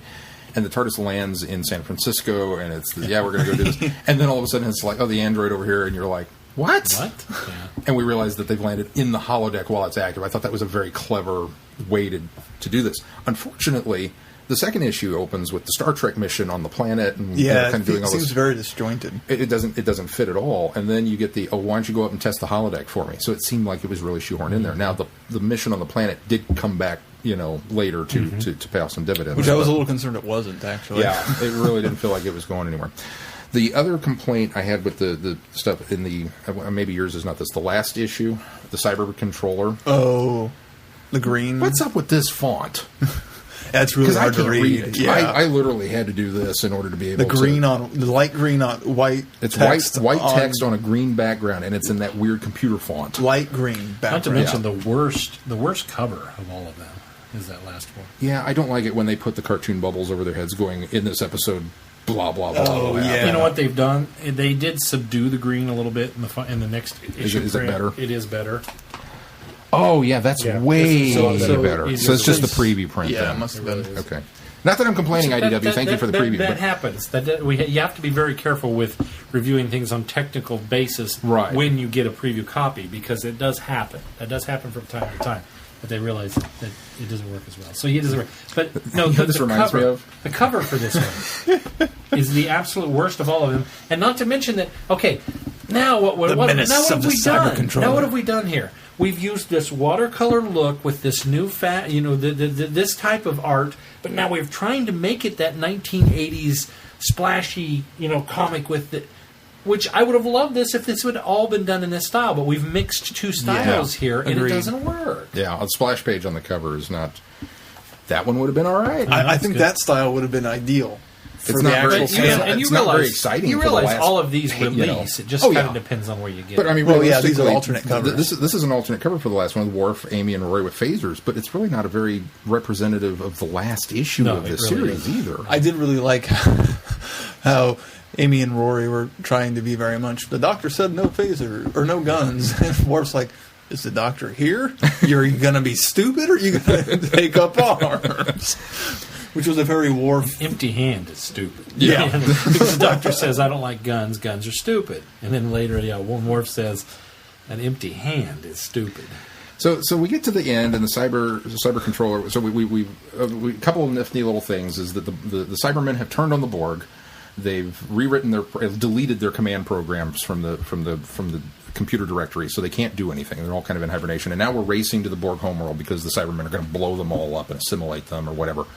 And the Borg will be defenseless. We have to team up with the Borg. Okay, big issue with that, but okay. And so we're going... Which we spend the whole issue arguing the debates of teaming up with the Borg, too. Should we do this or not? And of course, we as fans are going, no, of course you shouldn't do it. But the Doctor presents some fairly good reasons why we should. And one of the best points is when he takes Picard into the probable future of this world. Anybody get a little Sutek the Destroyer there? Yeah. So I thought, hey, that was really clever well done. And nice.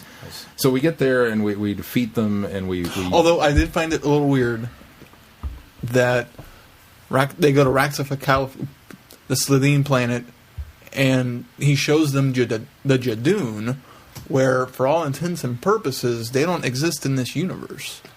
Well, I don't know. Did you get the impression he went back to his universe, and the Cybermen continued back to his universe? I get the impression that these are species that exist. I really, just as much as Earthlings do in this. And I think the Cybermen really are the only ones that come over. And I think the impression that the Cybermen that the Fourth Doctor and the original crew were this universe Cybermen, right? They weren't ones that came over early. I guess they were because they came over to kind of start specifically this to kickstart the plot. Yeah, you're right. So the shoehorning those two Doctor Who aliens in there felt really misplaced. I don't think it was shoehorning. I think it was more of I think it was more of it was a balance issue. Both, appeasing both it just sides. seems almost the entire time it's Doctor Who in the Star Trek universe fighting against a Doctor Who if villain. The Klingons existed in the Doctor Who universe. You wouldn't It's show just Klingons in the Doctor Who universe Yeah. if you were doing the crossover the other way. yeah.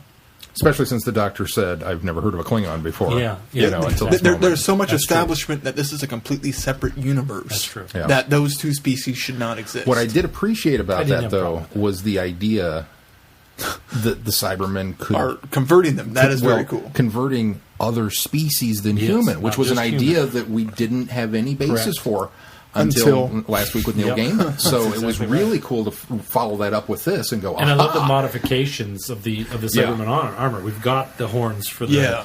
Jadoon. We've got the eyepieces. hands. Yeah, well, for the Slithing. so that that's not what they're called. But yeah, but it's that, yes, yes. they're I figured you would not be species. happy with that because now it would look like a robo rhino anthropomorphized. With the- We've already gone there, so it doesn't matter now. We've already So, ruined so, that. so we get to the last issue, and unfortunately, it very much falls into the.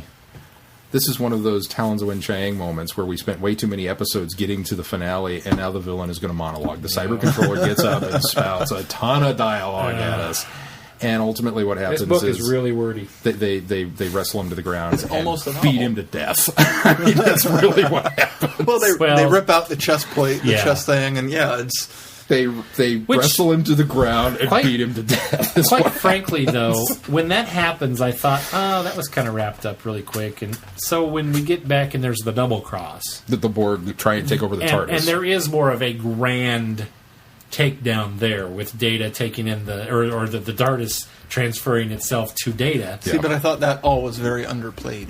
Like it was there, but it wasn't. Eh. It didn't feel like a dun dun dun. Here's Yeah. more danger. I don't know. It felt slightly grand to me. It just, this is the problem: is that it happens, and then 3 panels later, Data gets superhuman TARDIS strength, beats the Borg to death. Yeah, it lasts Yeah. only like 2 pages, Yeah. so it's not like any much. But then, Well, this moment, Data where doesn't they get share the that look. moment. Data doesn't Awesome. get super duper this TARDIS is TARDIS strength, yeah. Yeah, I don't That's think what that is. that's Data. That's Data with the that's data. that's The the TARDIS TARDIS data. possessing Data, saying stop this. And then, It's still Worf, Data Worf still. chucks the guy out into the time vortex, and that's it. Now, so the ending of this is fairly meh. But you know what made it all work for me? Yeah, This that was panel. that was a nice cliffhanger. Oh. Yeah. Leaving it that way was cool. No, it's not a cliffhanger at all. Well- this is establishing. No, it was more of a No, well. it's totally this. The final panel is the. It's not establishing. It is. No, well, it is okay. I'll go with it. But this is a cliffhanger in the way that they now can utilize this for furthering a story with the Borg. No. This is the last panel is the Borg sitting there going, okay, somebody tried to assimilate us. The Doctor helped. Well, he had time travel. Okay, we need to investigate time travel. This is a direct setup to the events of First Contact. I thought of that too after reading that. Now it hits me in the head. Oh no, yeah. Yeah. So I now didn't it's thought of genius. that. Yeah, Whereas before it was kind of meh. you're right. Now it's Because they didn't have it, but then they did in First Contact. yeah. All of a sudden, the I Borg always had- wondered why the Borg suddenly had. All of a sudden, the Borg have I time just travel. assumed it Thank was you, something in Doctor. Voyager that I hadn't seen. Or No, something. no. It's all of a sudden, boom, we have time travel capabilities. So That totally just left me as a And cliffhanger. I had no, to- it has been established already. I wasn't sure until I went back and looked. Where is it? All the way back in issue 1 that it's series Enterprise, not movie. It didn't even Yeah. register Oh, yeah, on yeah, me yeah. Well, that it was not it's even set in- different uniform. Yeah, it's, but it's the series uniforms. Starfleet uniforms are Starfleet uniforms. But just the fact that all of a sudden this time stamps when this adventure takes place Yeah. within the series, and Oh, it's absolutely. Well, and oh wow, I got the impression that it didn't. It wasn't that far out of Wolf 359. it may not have been. That's the impression I got. I don't think we've encountered Hugh in the. Yeah, Well, because because there would have been a mention of Hugh. I would right, think. and they Right. said that didn't they make the comment that what were they calling him? The conduit. The conduit was the first time they've actually had, well, with the exception of bringing Kirk or Locutus back. Yeah, Locutus back. This was really the first Borg they'd had on the ship. Yeah, but no. So that last panel, when all of a sudden it's like, ta-da! I mean, it's a fanboy, but it was like, and you have to connect the dots yourself. Yeah. But Ooh, I didn't even get that. I'm so glad you pointed that out because that's what makes it even more super awesome. Yeah.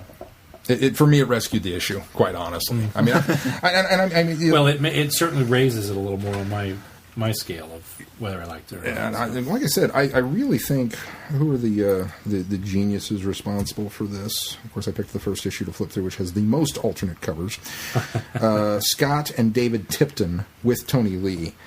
Now, I kind of get the impression that Tony Lee probably was responsible for most of the Doctor Who stuff, and that the other two probably did the Star Trek. Yes. But I think all the way around, it was very well written. It was a little wordy. It was a little talky, but Next Gen has a tendency to be that way. yeah, That's one of the big jokes is that if Kirk and Picard ever met, Picard would say, "Hey, let's talk I about don't know. this." Kirk would kill him and eat him. You should never do that with a comic book, and that's where it gets. That's have where you it gets read bogged other down. Star Trek Next Gen comics? I have, and Are they wordy also? They're also wordy. They very much fall into the There's at least two pages of panels of let's go to the briefing room and discuss what just happened. Yeah. They did that a lot in this too. Yeah. Did anybody else get the impression that it was multiple universes that the Cybermen were going to? Like, this is not the only I didn't one. pick that up, but that Like could this, have. they laid a thing down where Doctor Who could cross over to other comics. I didn't. Yeah, I didn't think of that, I but- did. I did get from one of the conversations in there that he says to the fact that the Cybermen are attempting to move over into other universes. Not that they had yet, but they picked this one specifically because of the Borg yeah. technology. That's very possible too. Yeah. So I never got the impression that they were doing this, but it certainly does leave the door open for other crossovers. Doctor Who and Ghostbusters, and Doctor What else do they have? G.I. Joe. G.I. Joe's theirs, yeah. Doctor Who and G.I. Joe. Sean wants to see that. Yeah, it's going to be it's probably going to be Transformers. Anyway, well, let's move on to Doctor Who Transformers. news. Let's move on to news. I can't wait for the Doctor Who Transformers crossover. Let me tell you. Let's move into more. The only real thing that made me Doctor more Who. excited about that is if they did a Doctor Who Thundercats crossover. I don't think they had the rights Please to God in Thundercats. heaven, Ghostbusters. That's what I said. That's what he earlier. said, yeah. That was my first one. Doctor Who and Ghostbusters. All right, Although, if anything, I think Thundercats, you could probably get away news, easier. gentlemen, news. I'm going to move us along here. Could not. No. That's just because you Keith, hate what's our Thundercats.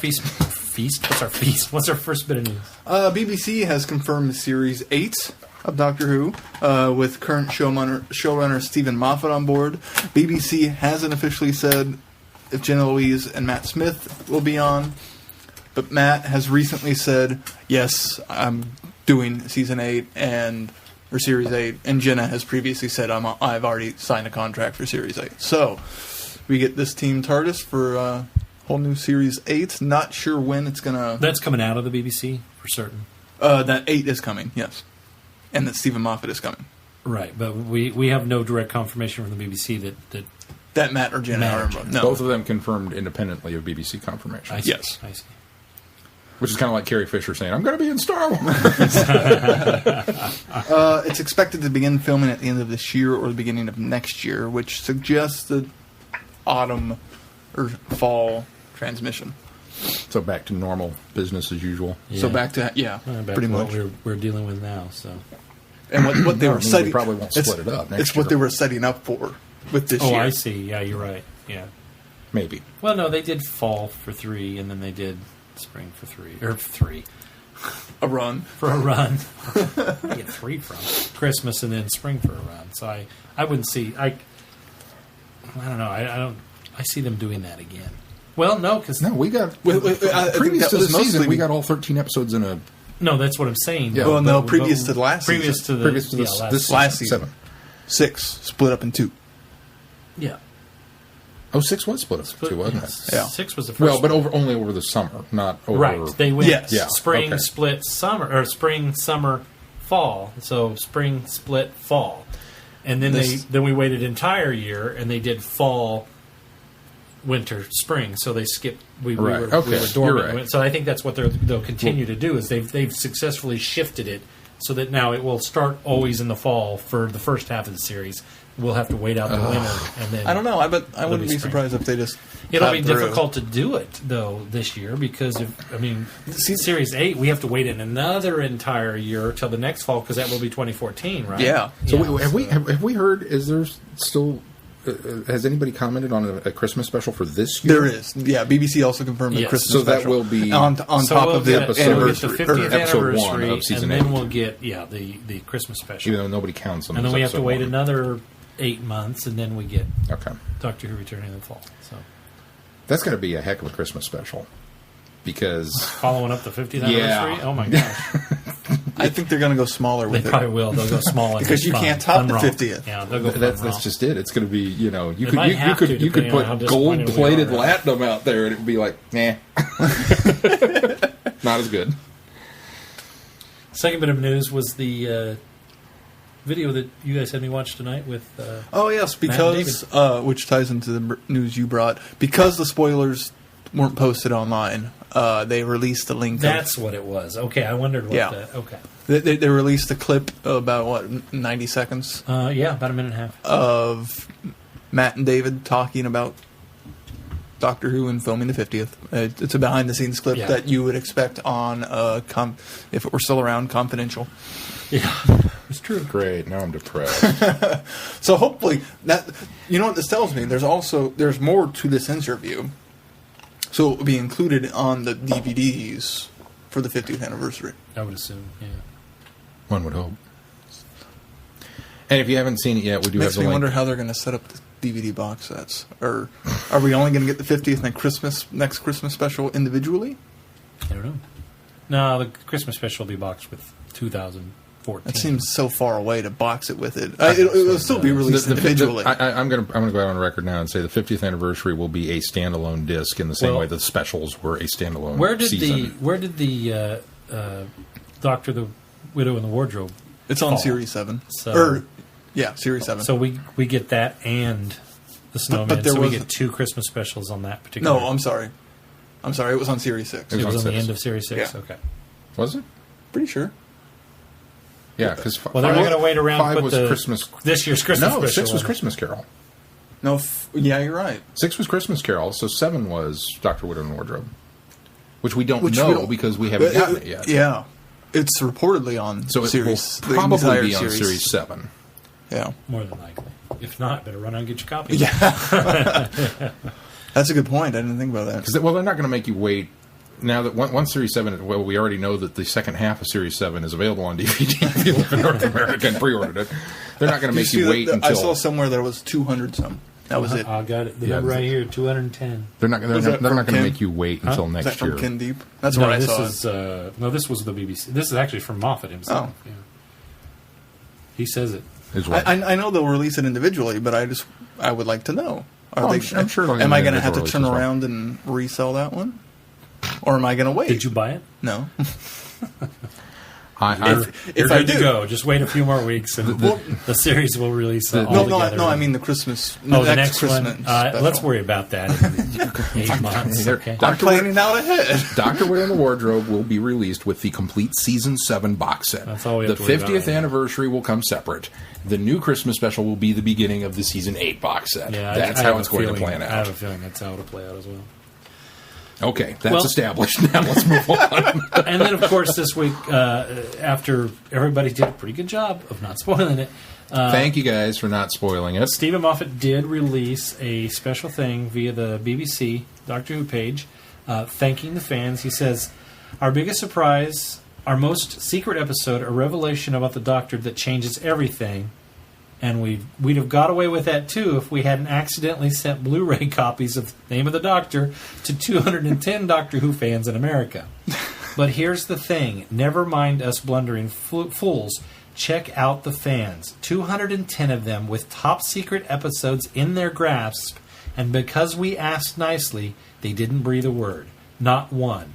Even Doctor Who websites have been closing their comment sections just in case anyone blurts. I'm gobsmacked. I'm impressed. Actually, I'm humbled, and we all are very grateful. 210 Doctor Who fans kept the secret, and many, many, many more fans helped. I wish I could send you flowers, but I don't know where you live. And given our record, you really shouldn't be sharing private. Shouldn't be sharing private information with us. The flowers would get there way early. What'd you get? I got a pack of seeds from Stephen Moffat.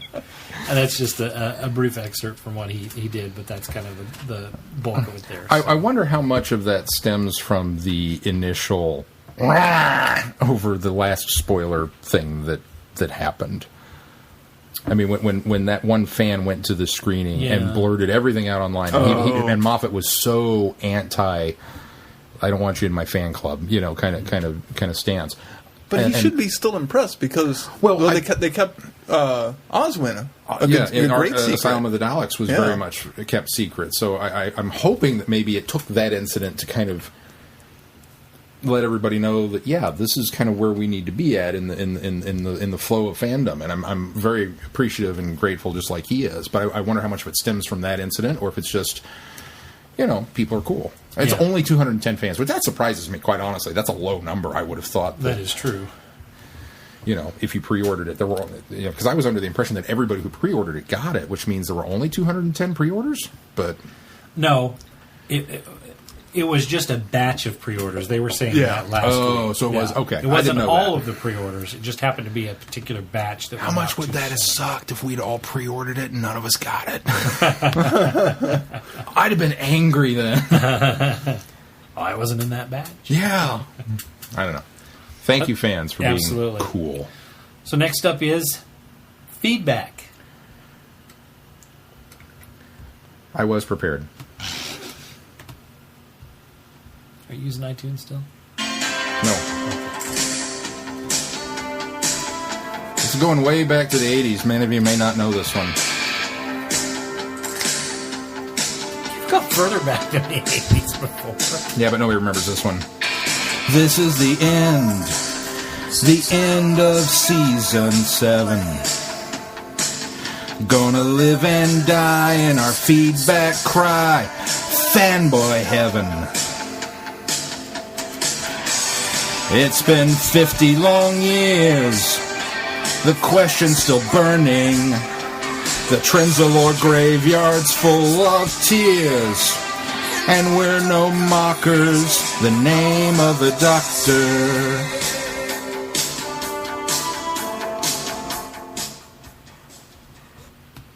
Don't remember that one, do you? I do. Yeah, I remember you do? that song. Yeah. You remember what movie it was from? I cannot remember. I'd have been impressed if you could have placed the movie. I'm intrigued, but I'm only familiar with the song. I don't know it well. The song didn't really ring a bell for me. It's Road to the Gypsy by Adrenaline, and it was featured in the movie, the classic 80s film, Iron Eagle. Oh, that's right. Yeah, I knew it was something. Lou Gossett Jr. Big.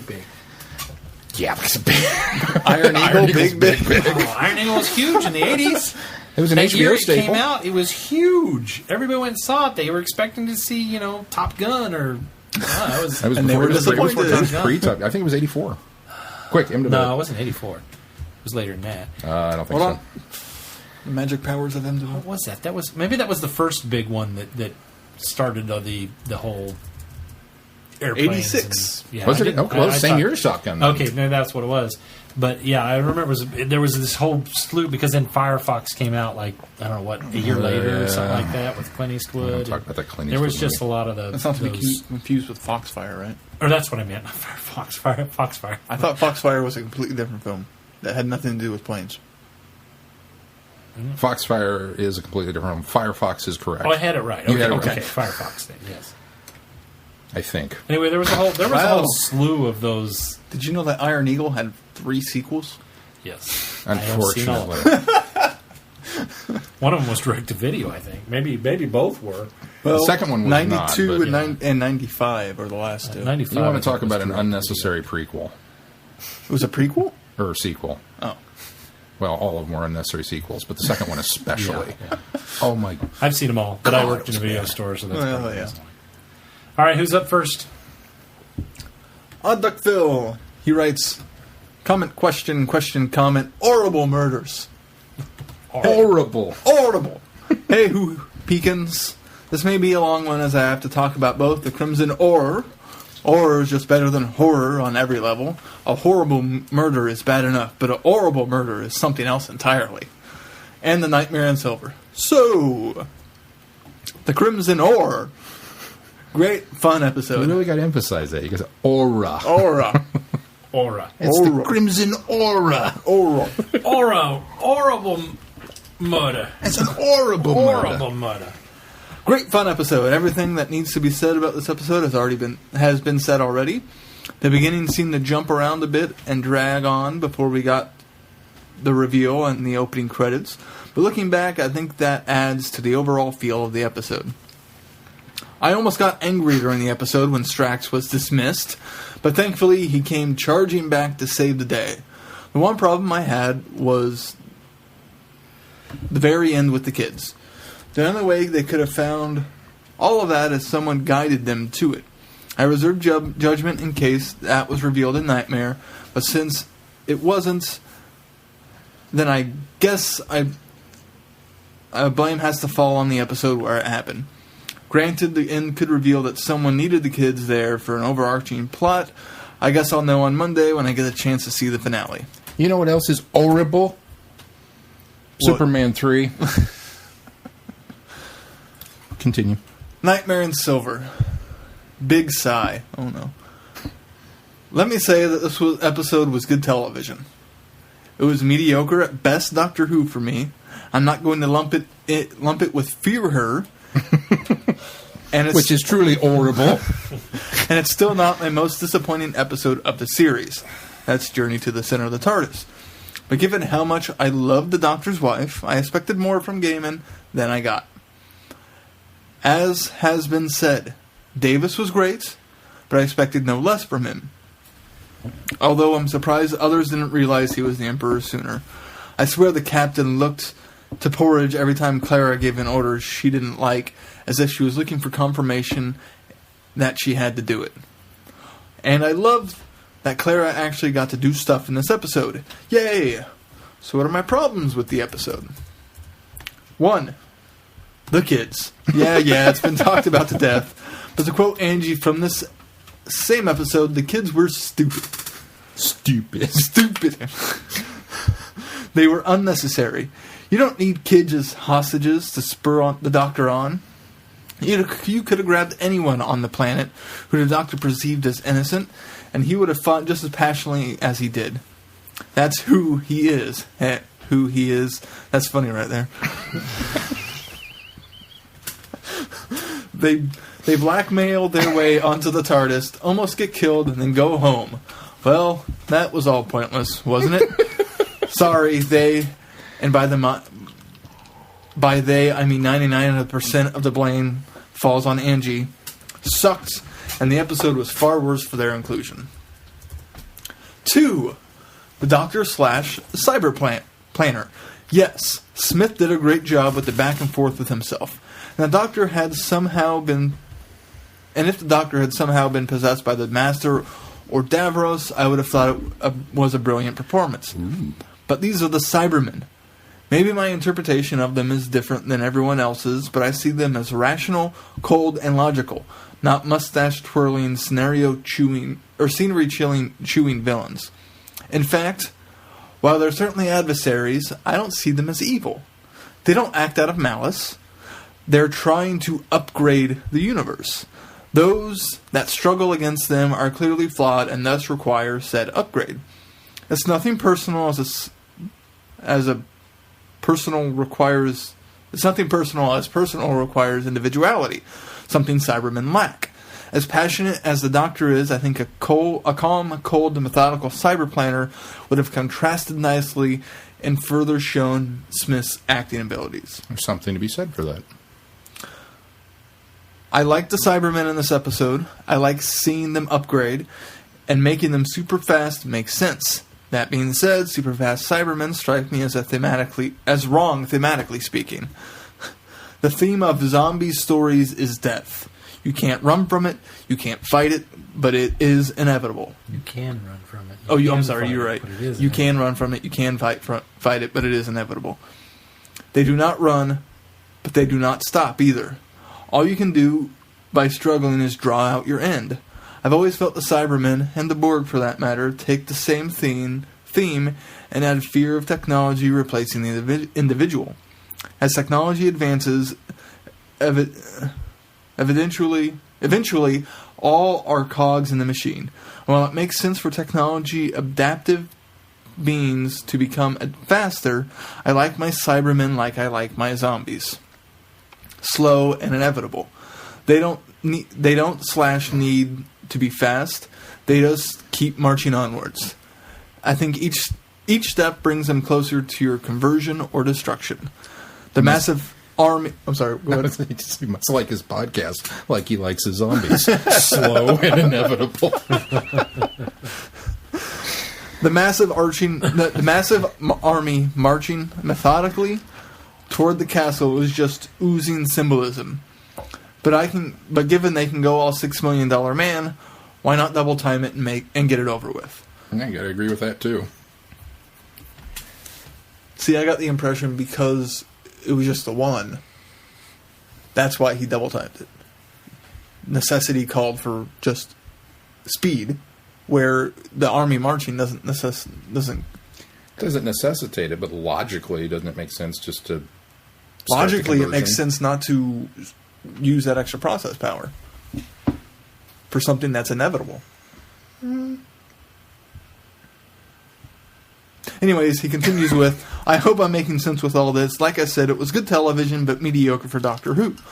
And the Clara theme this series seems to be like an afterthought half the time.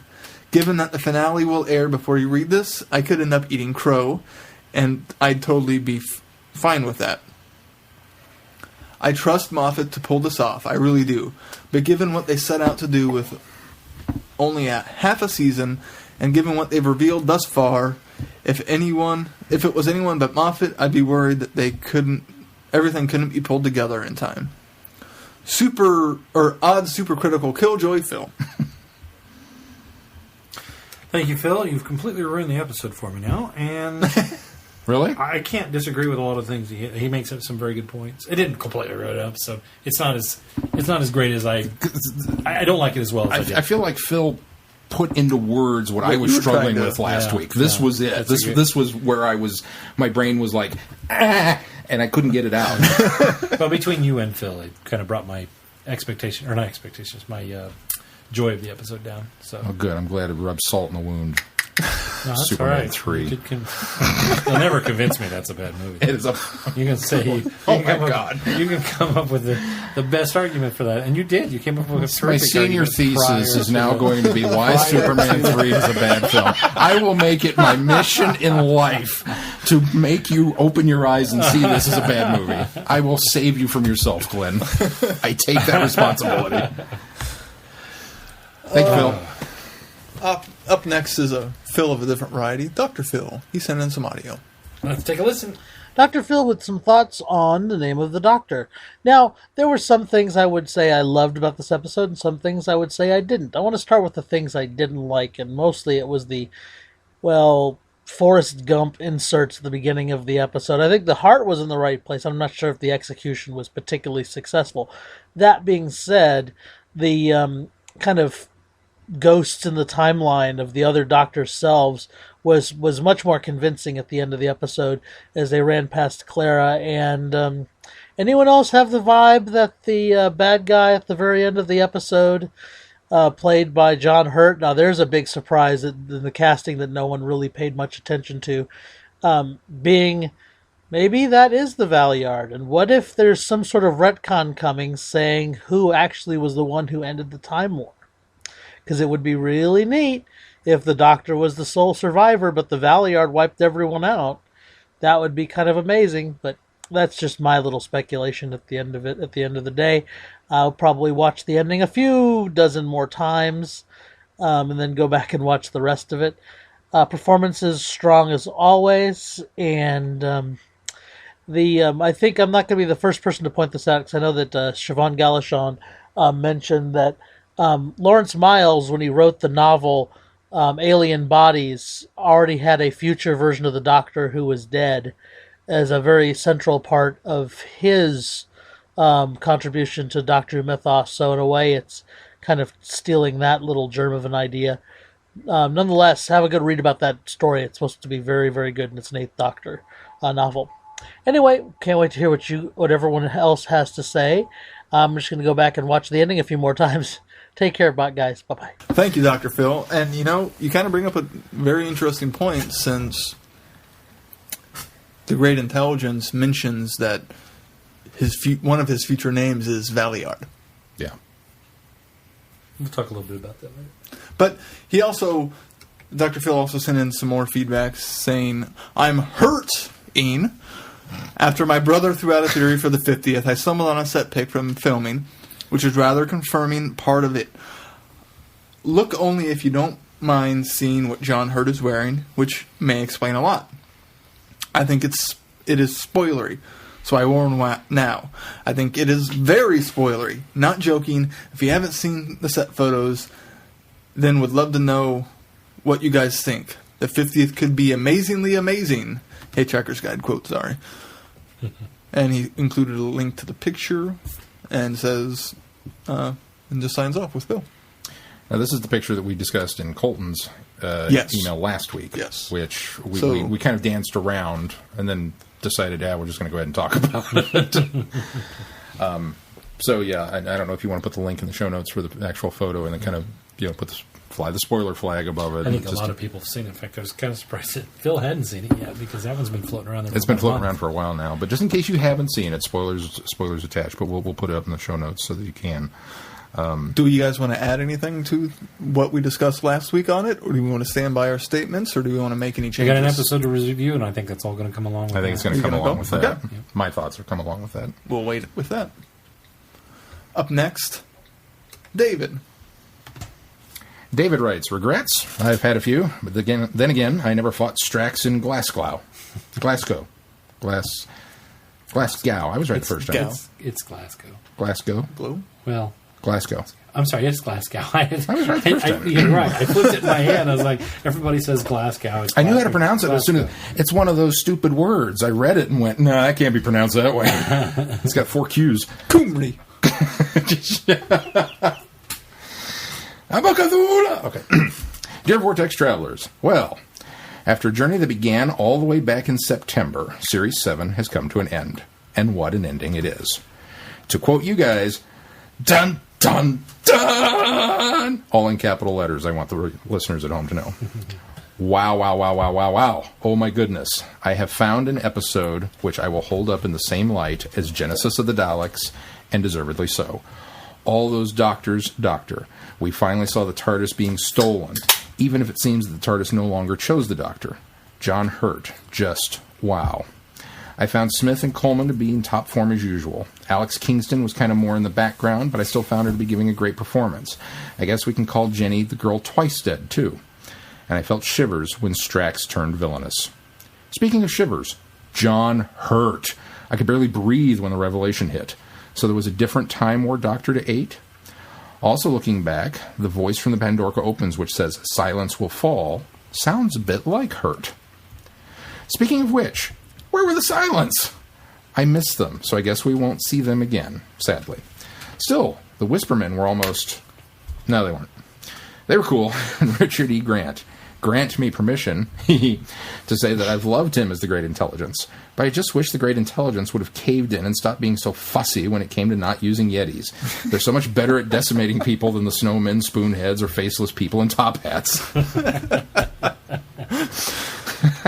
Gotta agree with you, David. Doesn't seem like much of an upgrade on the face of it. So, we face a long trek now. Almost a space trek. Maybe even a galaxy trek. Actually, I think it could be a nebula trek. Or a Star Trek, if that's what you want. A very long trek, anyway. Sure, there'll be rest stops along the way. Mark Gaddis will give us a refreshing glass of water with his Origins drama. But even then, we have a long way to go on the mountain that is the journey to the 50th anniversary. I've loved the walk to the base of this big rock. Here's hoping I, and all of us, enjoy the climb. David. And thank you, David. Next up, Holly. Holly writes, hey guys, slight apologies to paraphrasing part of Leonard Skinner's song. I didn't read the subject, damn. All right. Back up. What's your name? Oh, I got to sing this, don't I? You do. What's your name, clever boy? Tell me what's your name. A.K.A. the name of the doctor. That would have been a good feedback song, too. Hey, guys. Don't think of that. Slight apologies to paraphrasing part of a Leonard Skinner song in my subject line, but it kind of hit me after watching the episode onto the feedback. Wow. What a season finale. I'm glad the doctor's actual name didn't get revealed. I didn't think we'd actually find out, but we still get teased about it. We know a little more about Clara, but not too much. Maybe we'll get some more answers in the upcoming specials and Series 8. Doctor Who calling Artie and Angie little Daleks after they pulled a fast one on him had me giggling. Love the nods of all the doctors. I was very glad that Strax and Ginny made it out of this ordeal alive. I got worried for a while there. I also had a feeling that we haven't seen the last of the Great Intelligence. The scenes with River and the Doctor were touching, and River certainly knows how to make an exit, and leaving the Doctor and us with some questions on how Clara and River are still connected. Matt really did a fantastic job in this episode, and the ending... Is it November yet? Well, I'll wrap this up here. I'm sure there's plenty more feedback to read. Looking forward to hearing everyone's thoughts on this episode. Holly from Wisconsin. Not Glenn's Holly. Thank you, Holly. Up next, Chrissy. She writes, "Keep calm and trust the moth. Dear Vortex Boys, because I know you'll mention it, I saw Star Trek Into Darkness on Friday for my birthday. Happy birthday, Chrissy. Happy birthday, Chrissy. It was quite good, both the movie and my birthday. Thanks for asking. How was your birthday? And where I was only mildly curious about the TV series after seeing the first J.J. Abrams Star Trek movie, I think I'm going to try to watch the original series. I don't know when it will happen, but I'll find time." I didn't ask you briefly, did you get to finish I did. between all the comic books you had to read that you weren't expecting? I finished up, yep. Oh, good. Yep. I kind of plowed through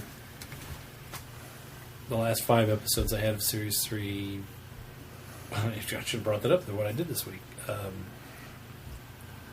Thursday night? Friday night? I can't remember. Oh, well, I split it up between... That's why. I think I split it up between Thursday night and Friday morning. So, yeah, I got it done. So now you're going to go on to the animated series? I can loan them to you. That was one of the... It's on Netflix. Was it on Netflix? Yeah. Really? Yeah. That was one of... That, part of my goal was to get through the animated series, too, before but that didn't make it. But, yeah, I'll probably go. I mean, I've seen all of the animated series. No, that's not true. I've seen most of the animated series. I don't think I've seen a single one of the animated, actually. Just as good as the original series. In some cases, better. Turnabout Intruder comes to mind. Unfortunately, not canonical. Disagree. No.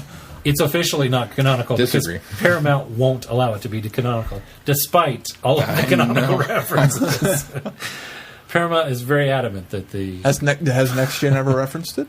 Or any of the sequencing? There's some referencing in between Next Gen and it. Then it's canonical, regardless of what No, Paramount... I know, and I count it as canonical, but my point is it's officially...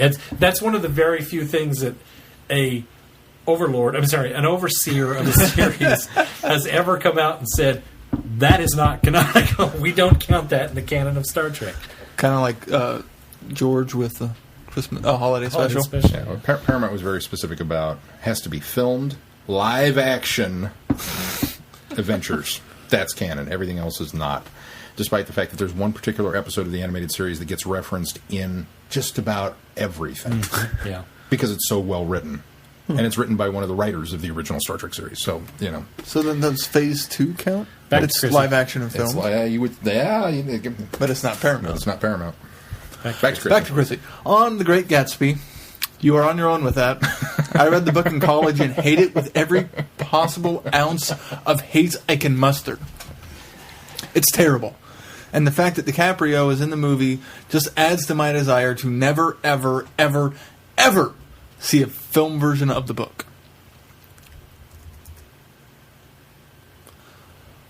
Keith?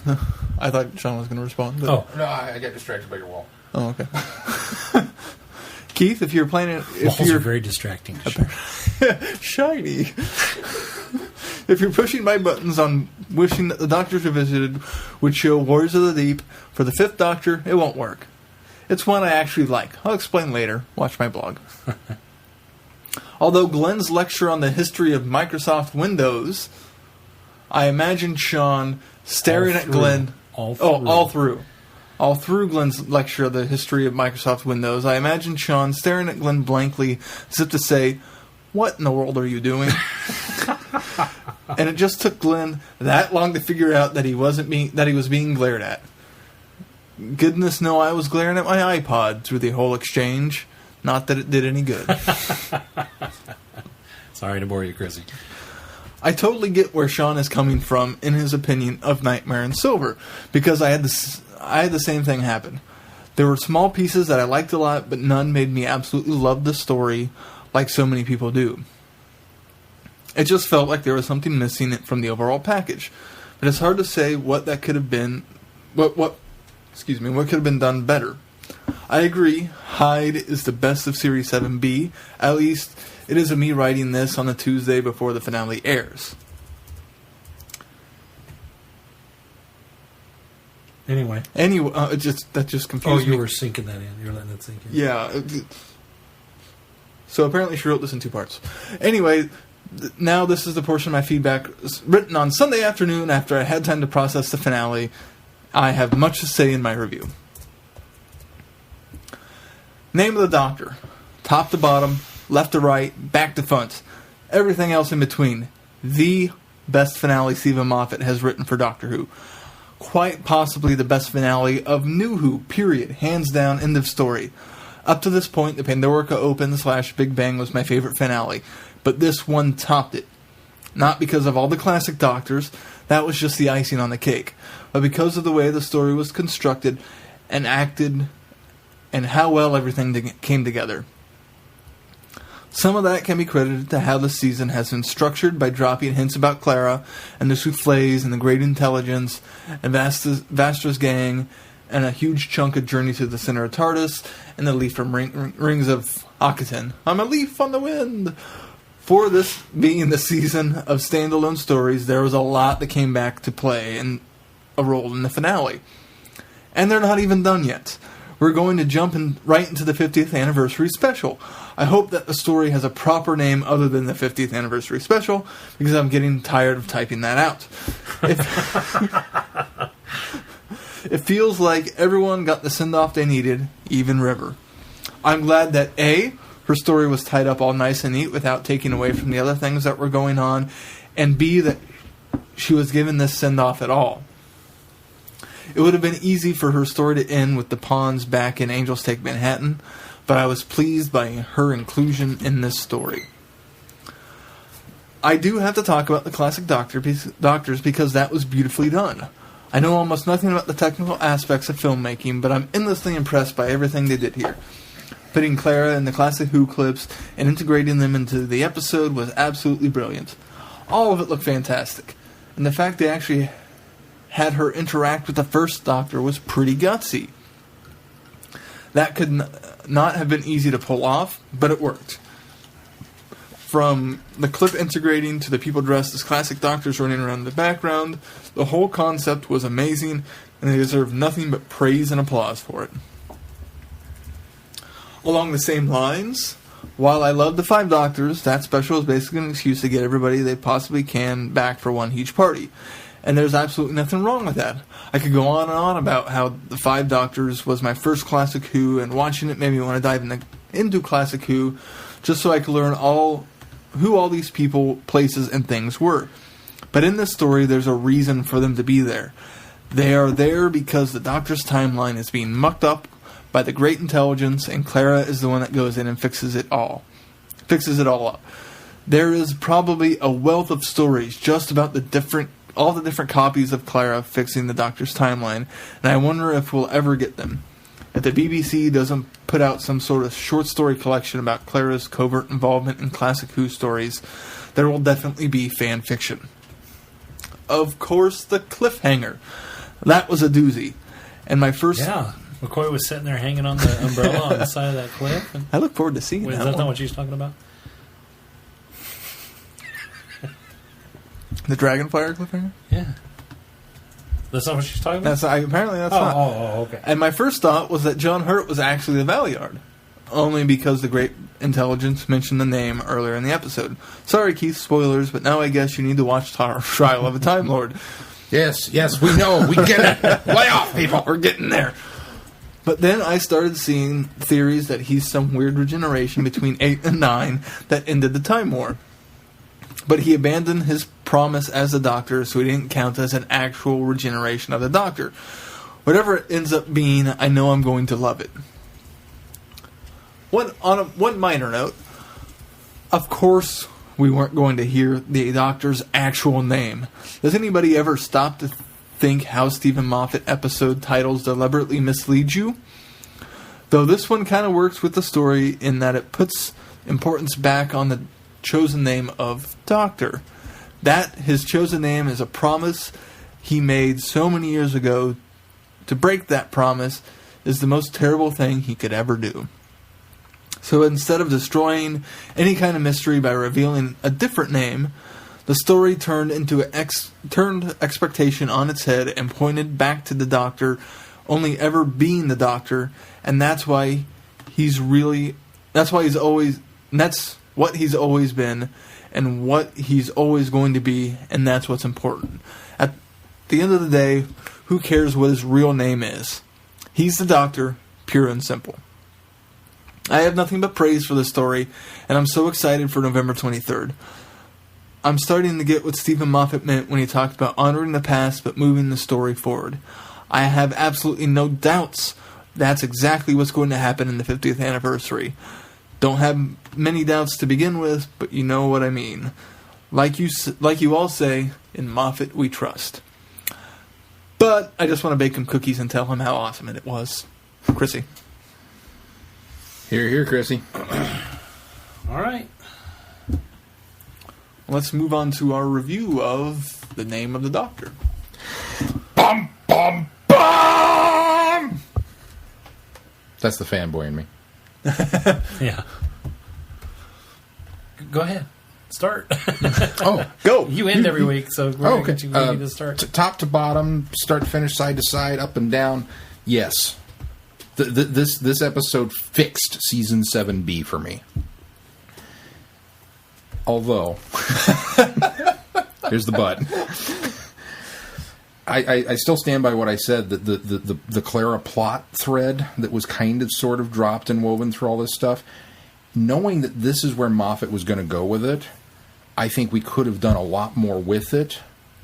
Still not. We didn't have to go and visit any of these adventures and keep bumping into her, but we could have dropped more hints in a much more convoluted fashion that would have led up to this moment and made this even a grander pinnacle than what it was. That is the one complaint that I have, and it's not even necessarily this episode's fault. It's the fault of all the groundwork that's laid up to it. I think probably the key is that what somebody else said, the fact that we only had half a season to kind of do this, when in reality this story apparently has been going since the beginning, which is very cool. But wouldn't it have been great to have had a little inclination, one of those moments that we could have pointed back and gone, oh, wow, this was here from the beginning, not just the last 6 episodes. Right. And I'm completely on board on that theory, because it makes it feel like, while the concept I think is brilliant, it makes it feel really rushed. Yeah. And I agree. I think I felt like it at least needed just a little more setup, and it would have fleshed it out and made it a lot better. Yeah. I agree that it felt rushed, but I didn't expect this is where they were going with it. No, which I know. which is I agree with nice, that. and it's refreshing to actually truly have a surprise in an episode. The fact that we went to Trenzalore. Okay, cool. I missed Dorium. I really thought if we're going to Trenzalore, Dorium has to be there. And where was the silence? Is the Great Intelligence? Are we supposed to assume the Great Intelligence is part of the silence? Or has silence not fallen? Well, that's just if we here's the thing: is we've been interpreting the silence will fall ever since the silence came around. Well, nobody has that. ever said that that's what the phrase "the silence will fall" we are means. assuming We have means been assuming that literally. and waiting for a payoff of that was probably never intended. So Yeah. I mean, what if? I didn't miss the silence at all in this. No, I to be didn't quite either. honest, with What you. if the silence will fall is the silence of this incarnation of the Doctor we didn't know about? Yeah. I just now put that together. The Silence of the- falling is the silence of the shroud surrounding whoever John Hurt is. Yes. Oh, I okay, thought that's where they went with this. That's why. I didn't get that until now. Oh, okay. All right. Obviously, Sean didn't pick that up either. Okay. I didn't Sorry, pick up where you were that's going what with they it. were- But now that you say that, I kind of thought the Silence Will Fall was a much more like the nursery rhyme riddle. Which, by the way, Stephen Moffat, if you ever decide to write a book of nursery rhymes for kids, Don't. It will give them nightmares. Yeah, they're all wonderful. They're all fantastic. TikTok goes. Yeah, okay, cool. They're all ominously dark. But the riddle that the guy gives at the beginning about the Doctor's greatest secret turned out not to be what we thought it was going to be. Well, yeah, it wasn't his name. I The secret wasn't the interpret name. that Silence Will Fall as kind of the same thing. Yeah. We say Silence will fall, and then we give you a villain called the Silence, and everybody goes, aha. Yeah. But the Silence were really kind of working toward that goal. They were. You think so? I think so. I think they were To reveal this part of the helping. Doctor that And we if didn't they know will about? fall, it doesn't make any sense. Why the prophecy can't be about them, because why would they want to bring about their own destruction? I kind of interpret it as silence, meaning, the stars are going out again. Right, That because of the change that the Great Intelligence has made in the universe without the Doctor, that it's the overall encapsulating thing. But I didn't pick up the silence about this chapter of his life. And which is now genius. thinking about it even more, The Silence Falls, more of the secret is revealed. Yeah. Okay. Yeah. But if you'd have said secret is revealed, it would have been too obvious. There wouldn't have been as much wouldn't have been as mystery. much mystery. There you go. There you go. Thinking about that also, since it is an organization instead of a species, the Silence, they named themselves after that part of the quotes. That totally makes sense that they're working towards revealing this secret and undermining the Doctor for who he really is. Yeah, that works. That fixed a lot of what I had issues with the story, actually. Good. I'm glad we can help. Because we had that quote from Dorian. Silence will fall when the question is asked, and all of this, and none of that on the surface played out in what happened in the story. On the fields of Trendalore. The fall of the 11th, the fields of Trendalore, and the question. I guess the other two things, it could still be waiting, but I got the impression it was all going to take place on Trendalore, and on the surface, I did not realize that. The question was asked. All right, back to I reversed Doctor it. Who? That part was asked. And we realized what needed to happen was the door to the tomb would open when he stated what the question was, and the question is his name, although he didn't have to state it because River opened the door. She said it. So the question was asked, and that the riddle there is the fact that the name unlocks the key that goes into the tomb where all of these events are happening, and what's locked in the tomb is the secret, which is that of the Valiard. See, and I'm going to say it right now. He's the Valiard. I just think they didn't. That they weren't obvious. Which it's nice that they weren't obvious. That you had to think about it to make those connections. There was no aha.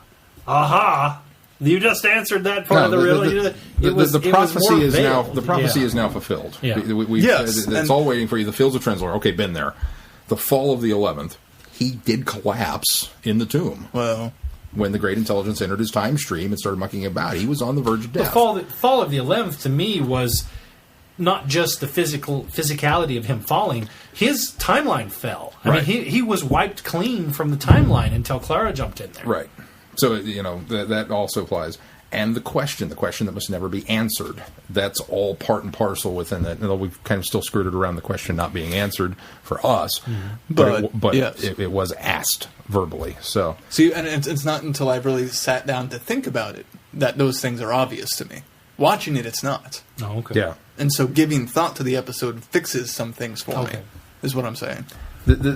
I have a few nitpicky complaints. One is the Forrest Gump technology. Now, we talked about this once upon a time. No. We talked about this once upon a time that if they were to go back and do this, it would be phenomenal, and if it was done right. And you know what? The fanboy in me was ecstatic. I couldn't be happier with it. Did it look badly done in some instances? Yeah. You know what my bigger problem with that really whole did. sequence is? It's Doctor Who. I'm not going to write that off. Is that the Sixth Doctor was walking through the 11th Doctor's corridors. They should have changed that so it wasn't painfully obvious that it was this new TARDIS. We never saw the corridors in the... Well, yeah, but it still looks... We never saw the It was a big, corridors. it was a big Finish Doctors. adventure. Maybe he changed the desktop doesn't theme. match the corridors match the console room. It's just it just You guys got really crappy nitpicky problems with this episode. The corners back to the console. well, I guess aside from the backup, that's the exception to The the rule. drapes match the rugs too. We're not going there. So it's just like I said. Did some of the effect sequences not really pan out? Yeah, especially the Patrick Troughton in the fur coat running across a beach. It's just that. It wasn't a beach. It was a park. Well, palm trees. You Were know there what, palm trees in it? There were palm trees. I saw it. It looked like California to me. you know It what they was did? Oh, it looked like a park. They took the scene yeah. from the Yeah. Five Doctors, I believe, and put people in it. Yeah, it was totally from $5. Him and the brig running across the Yeah. Right. unit headquarters. But that was just, it looked poorly composited. I don't have a problem with that. Yes, the first it, Doctor scene was from the Aztecs. it was poorly Yeah, composited, that's but you know what? I don't care. You know, The I figured- fanboy in me was Fifth going. Doctor scene was from Enlightenment, wasn't it? Arc of Infinity. You know, I Oh, figured. yes. My There wasn't My- a my- Sixth my- Doctor. We didn't see an actual clip of the Sixth yeah, Doctor. it's just him We walking saw in the him background. walking We didn't see the eighth at all. No, Eighth Doctor. There was There- one there- brief there was shot of somebody somebody. walking toward camera, It which could I have thought been- was an Eighth Doctor, but that's stretching. yeah. There was a very short clip of 10, very very short, I and never no 9. I never saw one of 10. It's in the second time around. okay. And it wasn't I until remember I that saw a breakdown of here's what all the references were that I was like, one. And I saw then him see it. swirling around when Yeah. they did the scenes in 9 when they were swirling around. I didn't see 9. And when the images were swirling around it looked like a DNA code in the middle, the essence of the Doctor that's left over in the tomb. When all the images were swirling around. There was a shot of 9. I a shot of heard 10 there. I as well. heard Yeah. 9. I didn't hear or see 9. The genius of the Hartnell footage being on a security monitor, so it was still black and white. It wasn't black and white. It was colorized. It was colored. Was it colorized? Yeah. Oh. I thought it was black and white. It's really grainy But she had the same and color. difficult. Yeah. Yeah. I just assumed That was the nice thing is they colorized the episode, but they matched her to Yes. the colorization, so that was nice. I just assumed it was the other way around. That was actually of all of that. I thought all the rest of it was grand, fanboy-y, and I was like, "Ooh, neat! There she is with him there." I really liked what they did, even though it was grainy. I did like what they did with the first Doctor because there's actually that contact, Well, and to set it up at the very beginning with him and her saying, "You're about to make a mistake." And then he's obviously taking. He's stealing the obviously TARDIS. stealing We're at that the TARDIS. You get to see that, and it's heartful, and it's the first Doctor. And I love that. And I got total chills. And to come back to that at the end, and she says, "You'll want to take this one." You'll have much more fun. My gosh, that was simple. That's about all I get excited about this episode. Oh, and I don't know why. I can't put my finger on it. That's why I'm wanting you guys to go first. I think the maybe bigger- maybe I'll flesh out what I don't like about it. I think because the bigger don't- problem I need is- to mull. Here's what I did. It's I went not in- a complete story. I saw this today. That's what I think is the biggest issue. Yeah. I saw this today, and I watched it once, and I was dumbstruck by it. I was like, I could point out the things about it that I liked, but they weren't outweighing something that was irking me about this that I don't know what it is.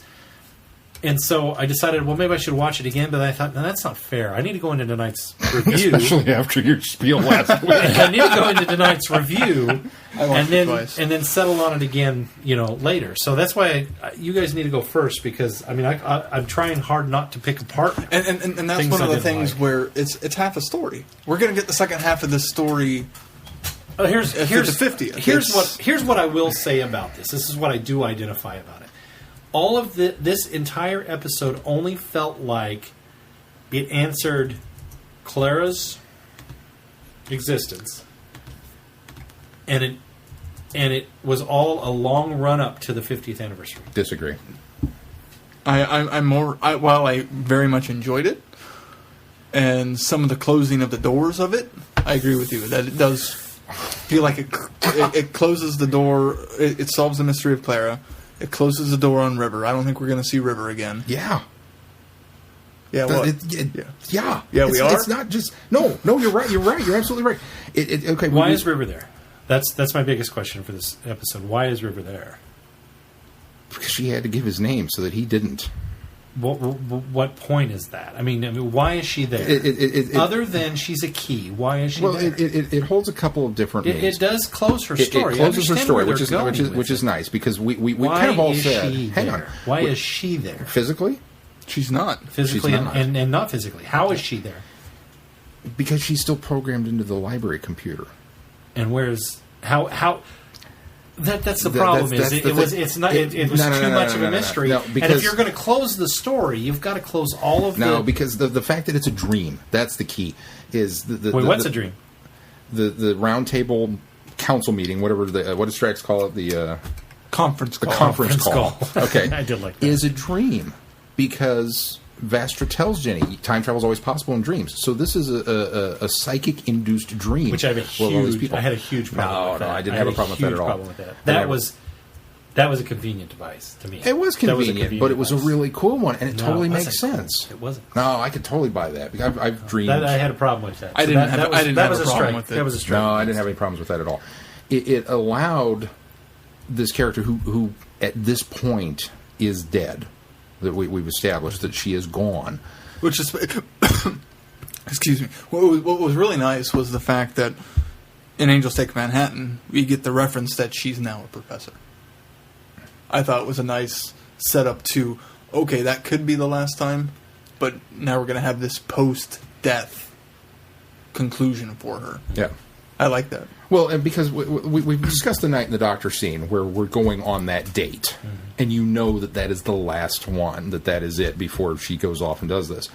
And so we kind of speculated, well, are we going to get to see the date or not? I like the fact that we're not. I like the fact that we've left it alone, and we just know that it's inevitable and that it happened. And I've made my peace with that. Yeah. But so here we get River and back in. So it beautifully sets up the fact that this is not still being strung along pre-date. That we're done with her story arc. She's in the same outfit, even. Yeah, that she is this is it, and that was a very big hint, and I didn't cue into it until she said it. And then I realized what she was wearing, and it was like, oh, good job, continuity department, because that was cool. But the fact that this dead person can enter the dream and have these conversations and kind of direct things, I don't have a problem with that because of how she died. If it was just a deceased person's ghost, yes, I would have had huge issues with it. But because River has been... because now is when it needed to happen. And why only now? She hadn't been invited to the Dream Conference before. It doesn't... That I agree. It's because the plot called for it. She wasn't invited this time. She joined. No. River said... Vastra said there's one more coming. The ladies. She did say, you're right.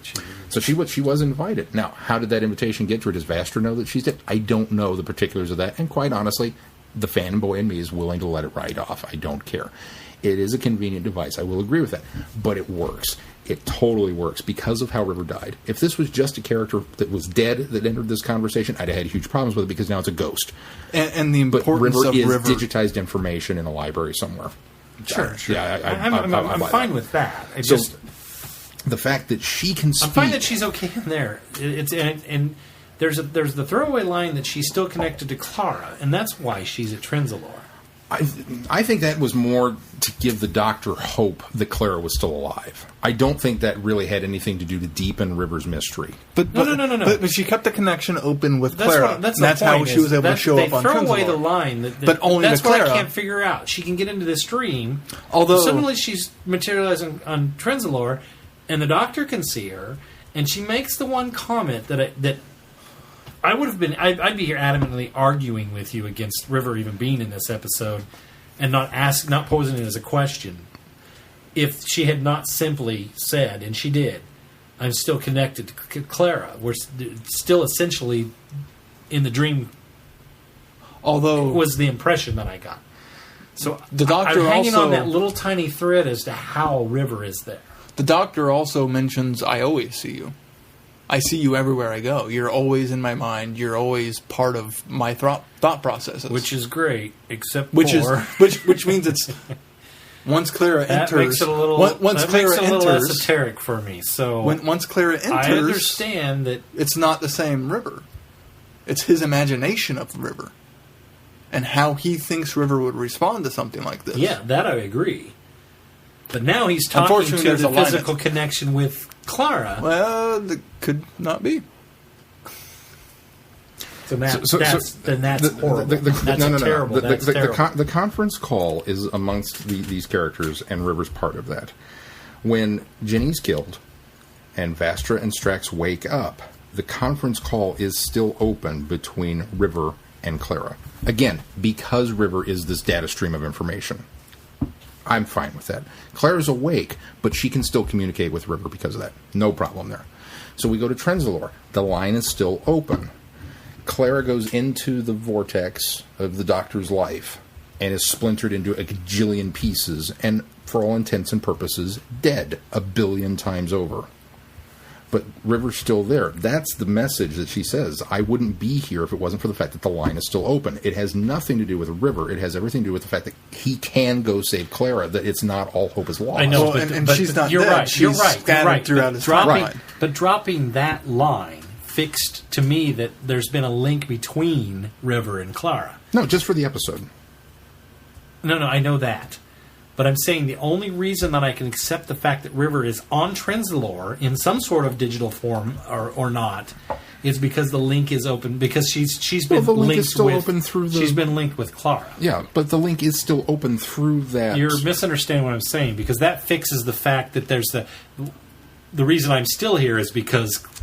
Right. That's okay. So I guess I'm missing then what... Why the hell is she there in the first place? That's my point. Why she was a part of the conference call? Well, that for one thing, because I didn't get the impression that she was invited, but you're right. When you said that, it didn't make sense. But now, that's been left way open. Why did we not include why she was invited to the conference call, or how Vastra knows, or anything like that? That's something that's a niggle that's bothering me. River? Yeah. Good man goes to war. Why are we? She knows the doctor. It's the doctor's wife. Why wouldn't you include her in something about this? Why the hell is she invited to this thing? She's the doctor's wife. Why wouldn't you include one of the most important women to the doctor in this conference call? Because you don't know she's dead, and you don't go ahead and invite the ghost of somebody's dead wife to a conference call because it doesn't make any sense. Maybe she knows that it is. There's too many maybes. That's the problem. Let's go on.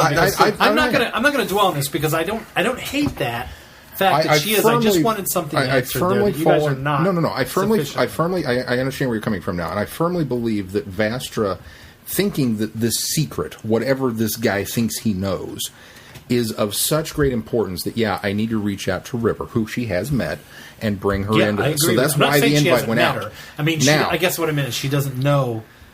I'm going to. I go back and write it off because River is a data stream of information that she can keep.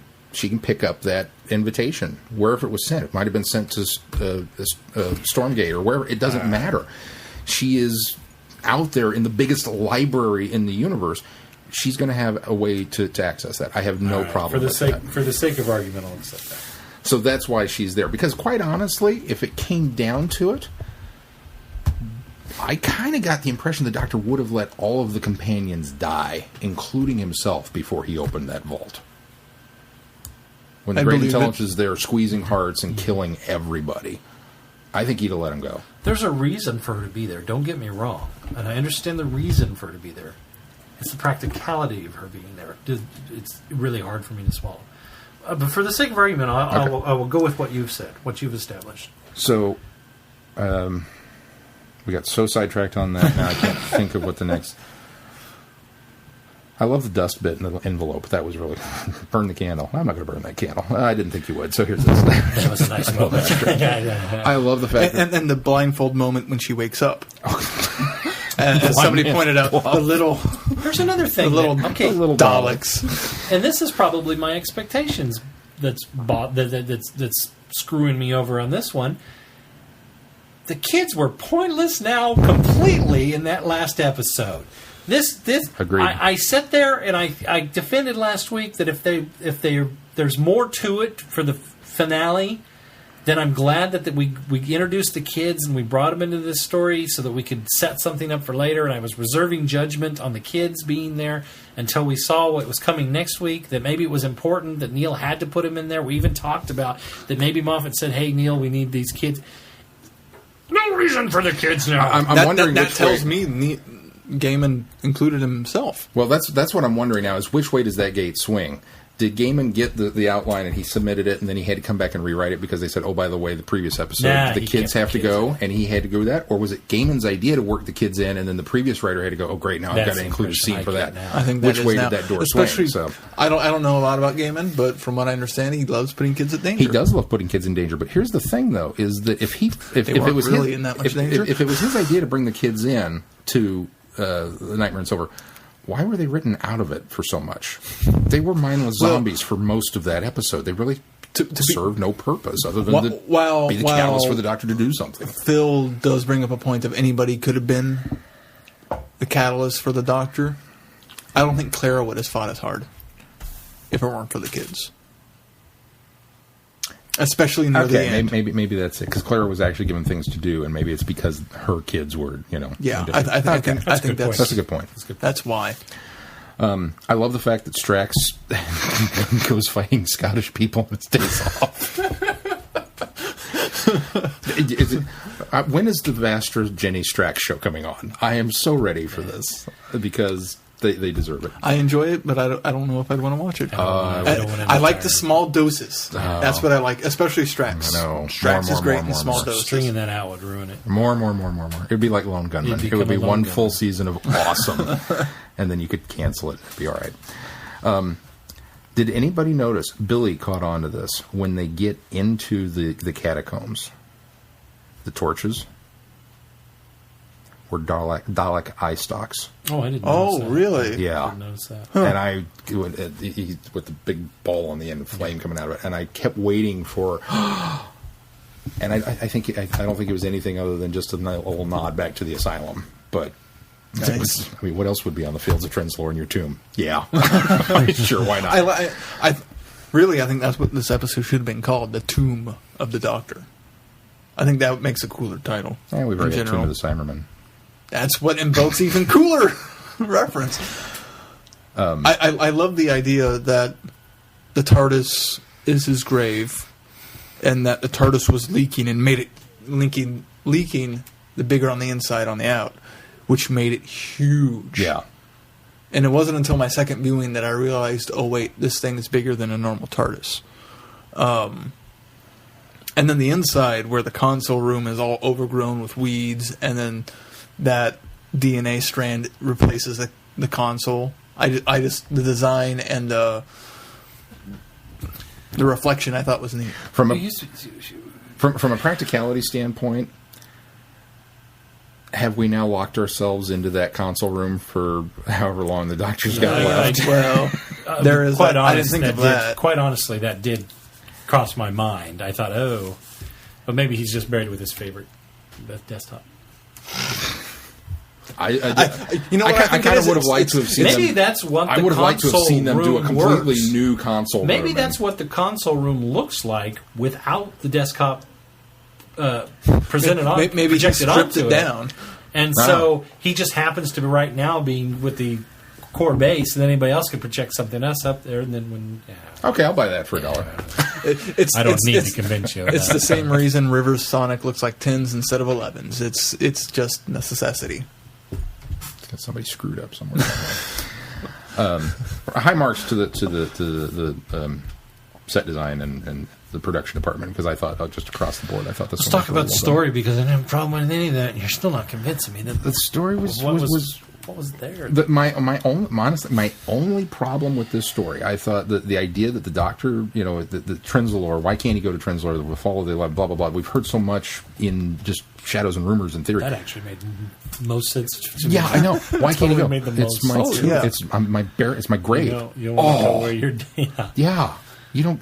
That's crossing your time stream. That was incredible. I said, "Wow, okay, that makes sense." That makes Why sense. don't you go to Trenzlore? Because they made. What's wrong with Trenzlore? Why wouldn't I want to go to Trenzlore? Well, I wouldn't mind going to Trenzlore, but if I were buried there, no. don't want to go to church tomorrow. I was a little disappointed we didn't get a "you look like somebody just walked across your grave" moment. Maybe that's an American thing. I don't know. So that all was great.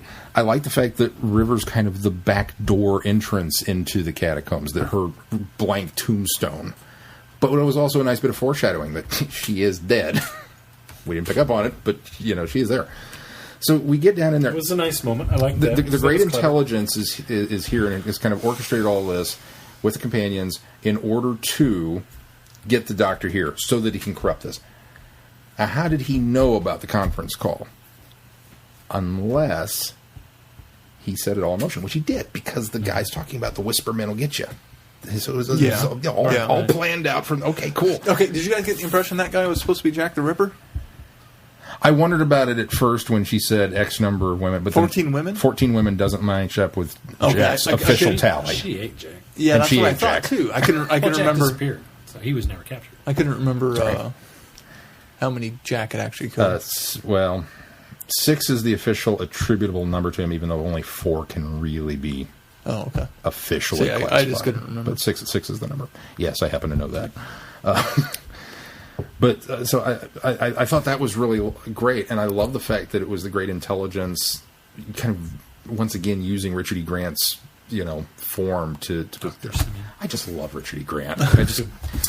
I'll tell you. I'll tell you. The best thing that came out of this episode is I now have formulated a theory on how to get Shaka Doctor in here and why he looks like Richard E. Grant.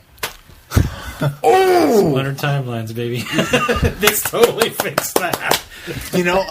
After the reveal, I sat back and thought to myself, wow, it's a shame the roles weren't reversed. Richard E. Grant wasn't John Hurt, and John Hurt wasn't Richard E. Grant. Yeah. That would have been so awesome. Because then Shaka Doctor would have just fixed itself. Yeah.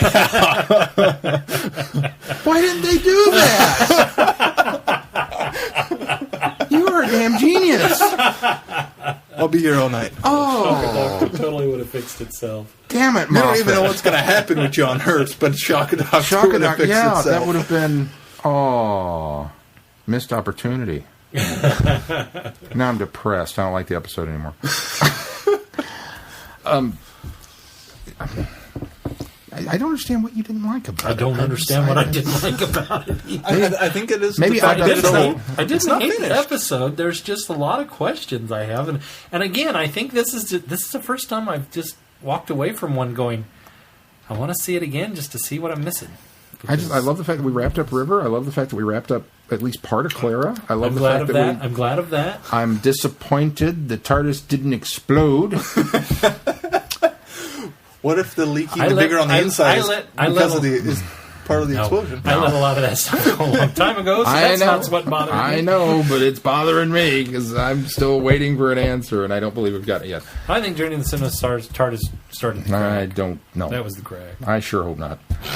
I liked the fact that, like I said, this episode did so much to cement, because I don't remember where we were going with it originally, but we talked about, I hope they'll fix it in the finale. I don't remember which season we discussed that in. We were talking about it. It's been so long now. This one did. They fixed it in the finale. I'm now very much looking forward to going back and watching 7B all over again, knowing where it's going to wind up, because I think it will. I think it will enhance my enjoyment of those individual episodes, knowing that. I don't think it will where we're enhance 7B. I think it enhances Asylum. I think it enhances Snowman.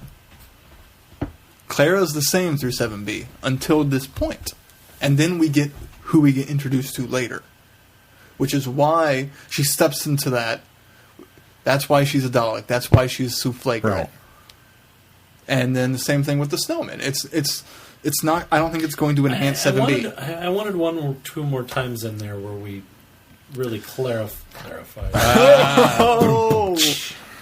Where it really clarified her. See, I would worry about it becoming repetitive. Yeah, well, then maybe Well, where they go with that's it. just it, though.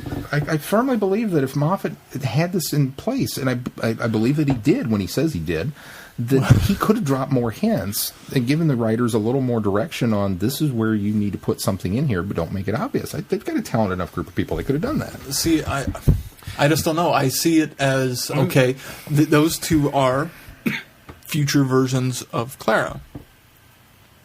And she has that line of, I've tried to talk to the doctor so many times, and only a couple times has he heard me. And that's those two instances. So I had no problem with Clara it. For some reason... knew who the doctor was in Asylum. Yeah. They showed that that clip from the snowman where it implied that she knew where she's trying to get the doctor's... She's been trying... Go back and watch those because she's been trying to get the doctor's attention all this time, and it's not until then. Because that's my other problem with this, is I felt like I should have realized that...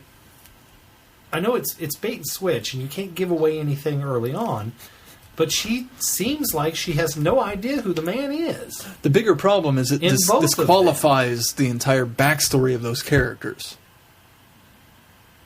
That she's faking being Oswin Oswald and somehow got put into being a Dalek. That's the problem, is that it disqualifies the entire backstory. I don't necessarily believe that. Yes. If in fact she does... I'm going to take. Unfortunately, we don't have enough. We don't have the answers yet. As a fan, I'm going to this complete speculation here, but I'm going to take another page out of Star Trek's history, City on the Edge of Forever, when they go through the giant stone donut, the Guardian of Forever, which is a time machine, and they're following McCoy, and the idea being that he jumped through this thing and got lost in time somewhere. So the idea is that we're going to queue up where we think he might have gone and jump through, and the eddies of time will kind of wash us up on the same beach. I think this is kind of what happened, is the minute Clara stepped into this timeline and was splintered and fractured throughout all of his things, that she followed Simeon through to whatever he screwed up so that she could change it, even if she wasn't necessarily cognitively aware of what she was going to be doing because of the splintering effect. Some of the instances were very clearly she was in control. The first Doctor, you want this TARDIS, not that one. Some of them may have just been randomized. I'm here, I'm doing my thing, I was born, I had a normal life, and then all of a sudden this guy comes into my life and it's like, wait, something important's going on here, and she gets wrapped up in the adventure even though she doesn't know why she's there. I'm okay with that. See, I think they need to explain that at some point. I don't think they're going to. I think that's as good as it's going to get for it. They won't. But I don't know. Here's the thing. If Clara knows him, if we go back and watch Asylum and she does know him, and maybe that's why we liked that chemistry so much between them in those particular two episodes, it certainly validates why we haven't been as fond of Clara throughout 7B so far, is because chemistry hasn't been established. Hasn't been established yet. And so it kind of, because those are different, entities of her as opposed to this one. So it fixes that. But you're right. If that's the case, then it does invalidate those histories for those characters. On the flip side, if she doesn't know, if we go back and it's just completely clueless, it just happens to be blind luck, well, okay, that's fantastic there, but it still doesn't necessarily explain why this hasn't worked out as well as it has, other than pre-Doctor's DNA splintered Claire. I don't know. Yeah. See, that's the problem. Is it feels like the first half of a two-parter to me. That we've got this, we've done all this. I wish I could say that. I can't even say that. It feels like a lead up to the real story. A really long prequel. Because if you take, so it's a utopia. If you take, well, I'll tell you, it's that's a great example. Maybe so. If you take, because if you take The Empty Child, The Doctor Dances, they're both two compelling stories. Even though one is the first part of the second. It all makes sense in the first part, and it all makes sense in the second part, and two acts put together. This one feels like just lead up. There's not really any story there, except for we're closing. We're answering Clara's question, the question of Clara, and we're closing River's storyline, which I'm not arguing against those. I'm fine with both of those, and actually quite enjoyed the way that they panned out. But there feels like there's no other meat to this story whatsoever.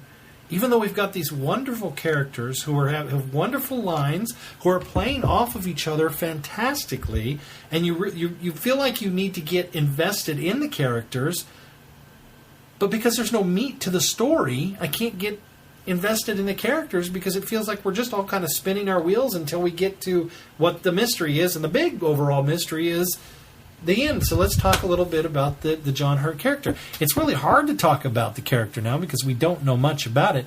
I don't think introducing John Hurt as the Doctor, which was weird, and on text.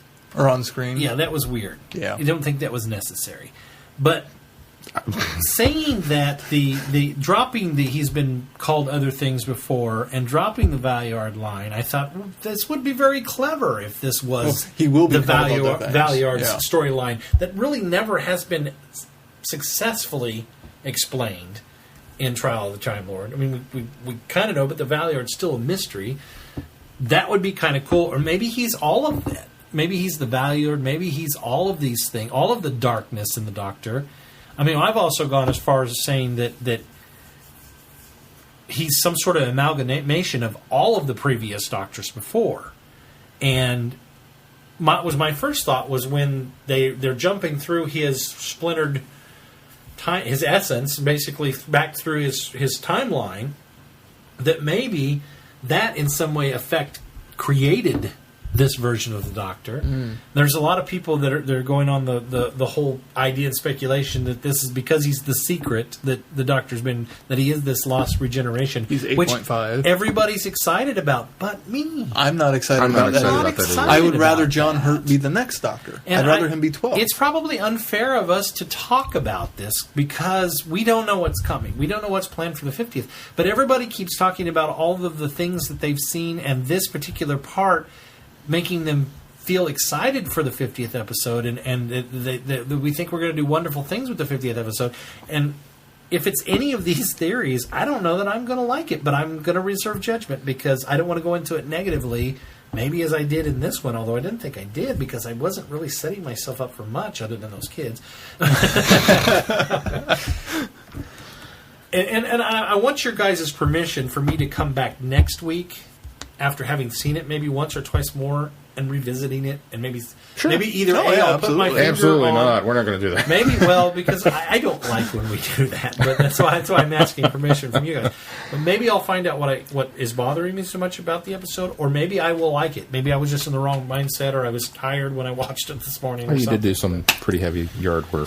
That was yesterday, though. And today Well, yeah, I did it on you a were fresh set of recovering eyes. from it. Well, that could you were be still too. sore. If I've got, I understand where you're coming from with that, because what was the big finish that we talked about? That was the first part was all fan service, and then the second story was actually the story. Was that Zagreus? Zagreus, yeah. Yeah. What was the first one called? I don't remember now. Zagreus?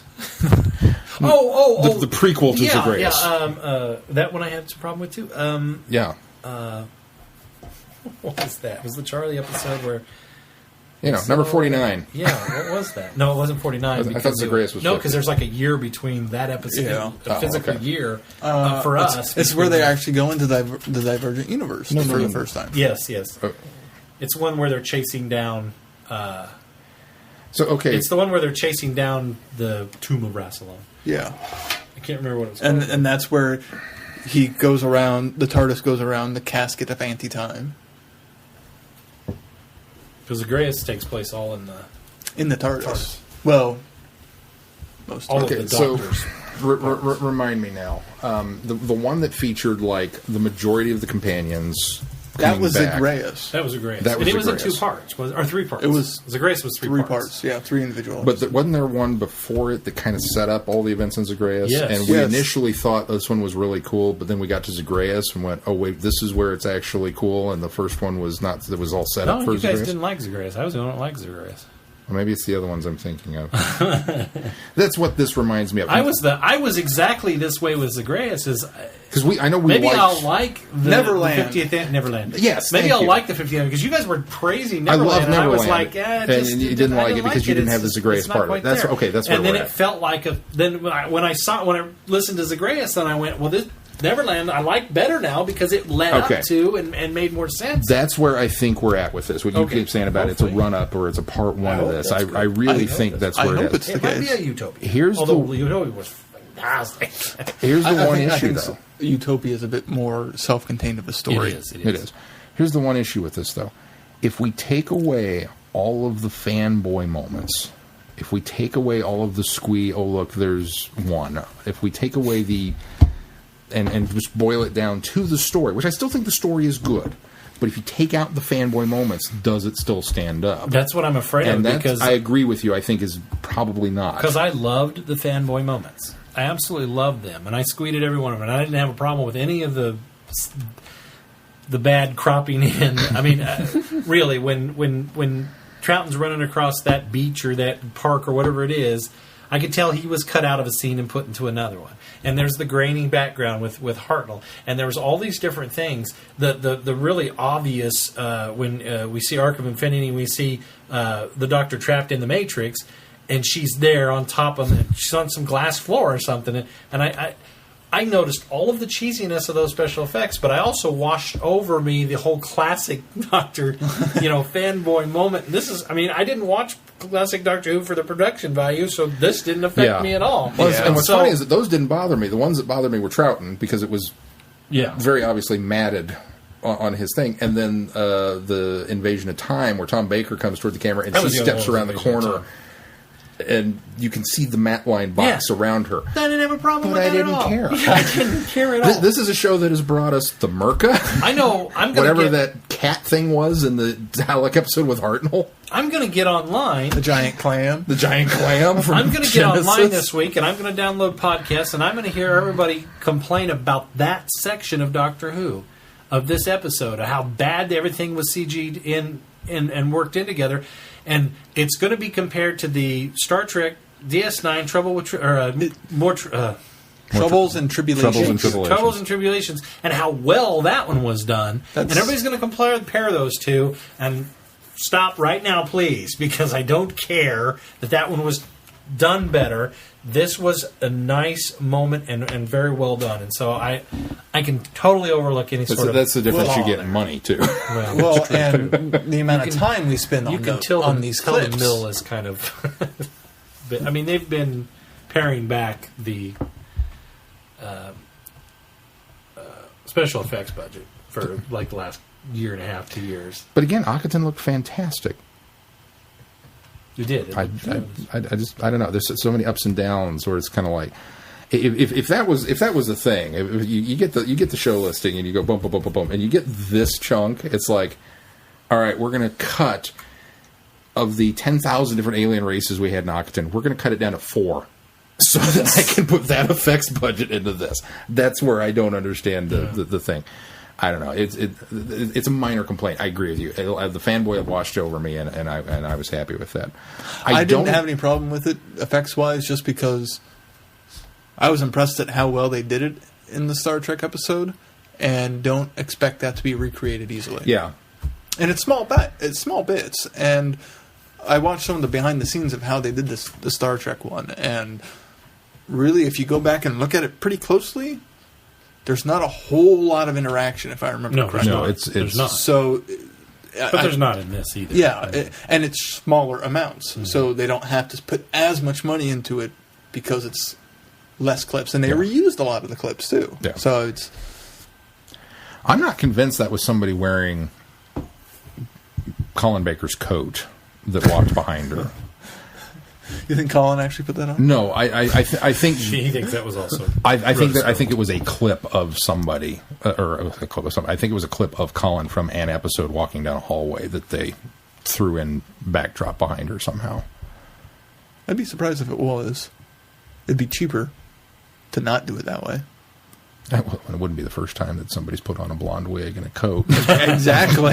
All right, I'll revisit this a little bit next week. Hopefully it'll... I don't agree with the fans that said, oh my God, this is the best finale ever. No. I'm sorry. Sorry, listeners, I don't agree with that. I mean, if we're going to go from a fanboy standpoint, well, we go Journey's End, Stolen Earth Journey's End, we go Doomsday. From a fanboy. Still up there. Daleks and Cybermen. This one's good. And it's a satisfying end of the season for me.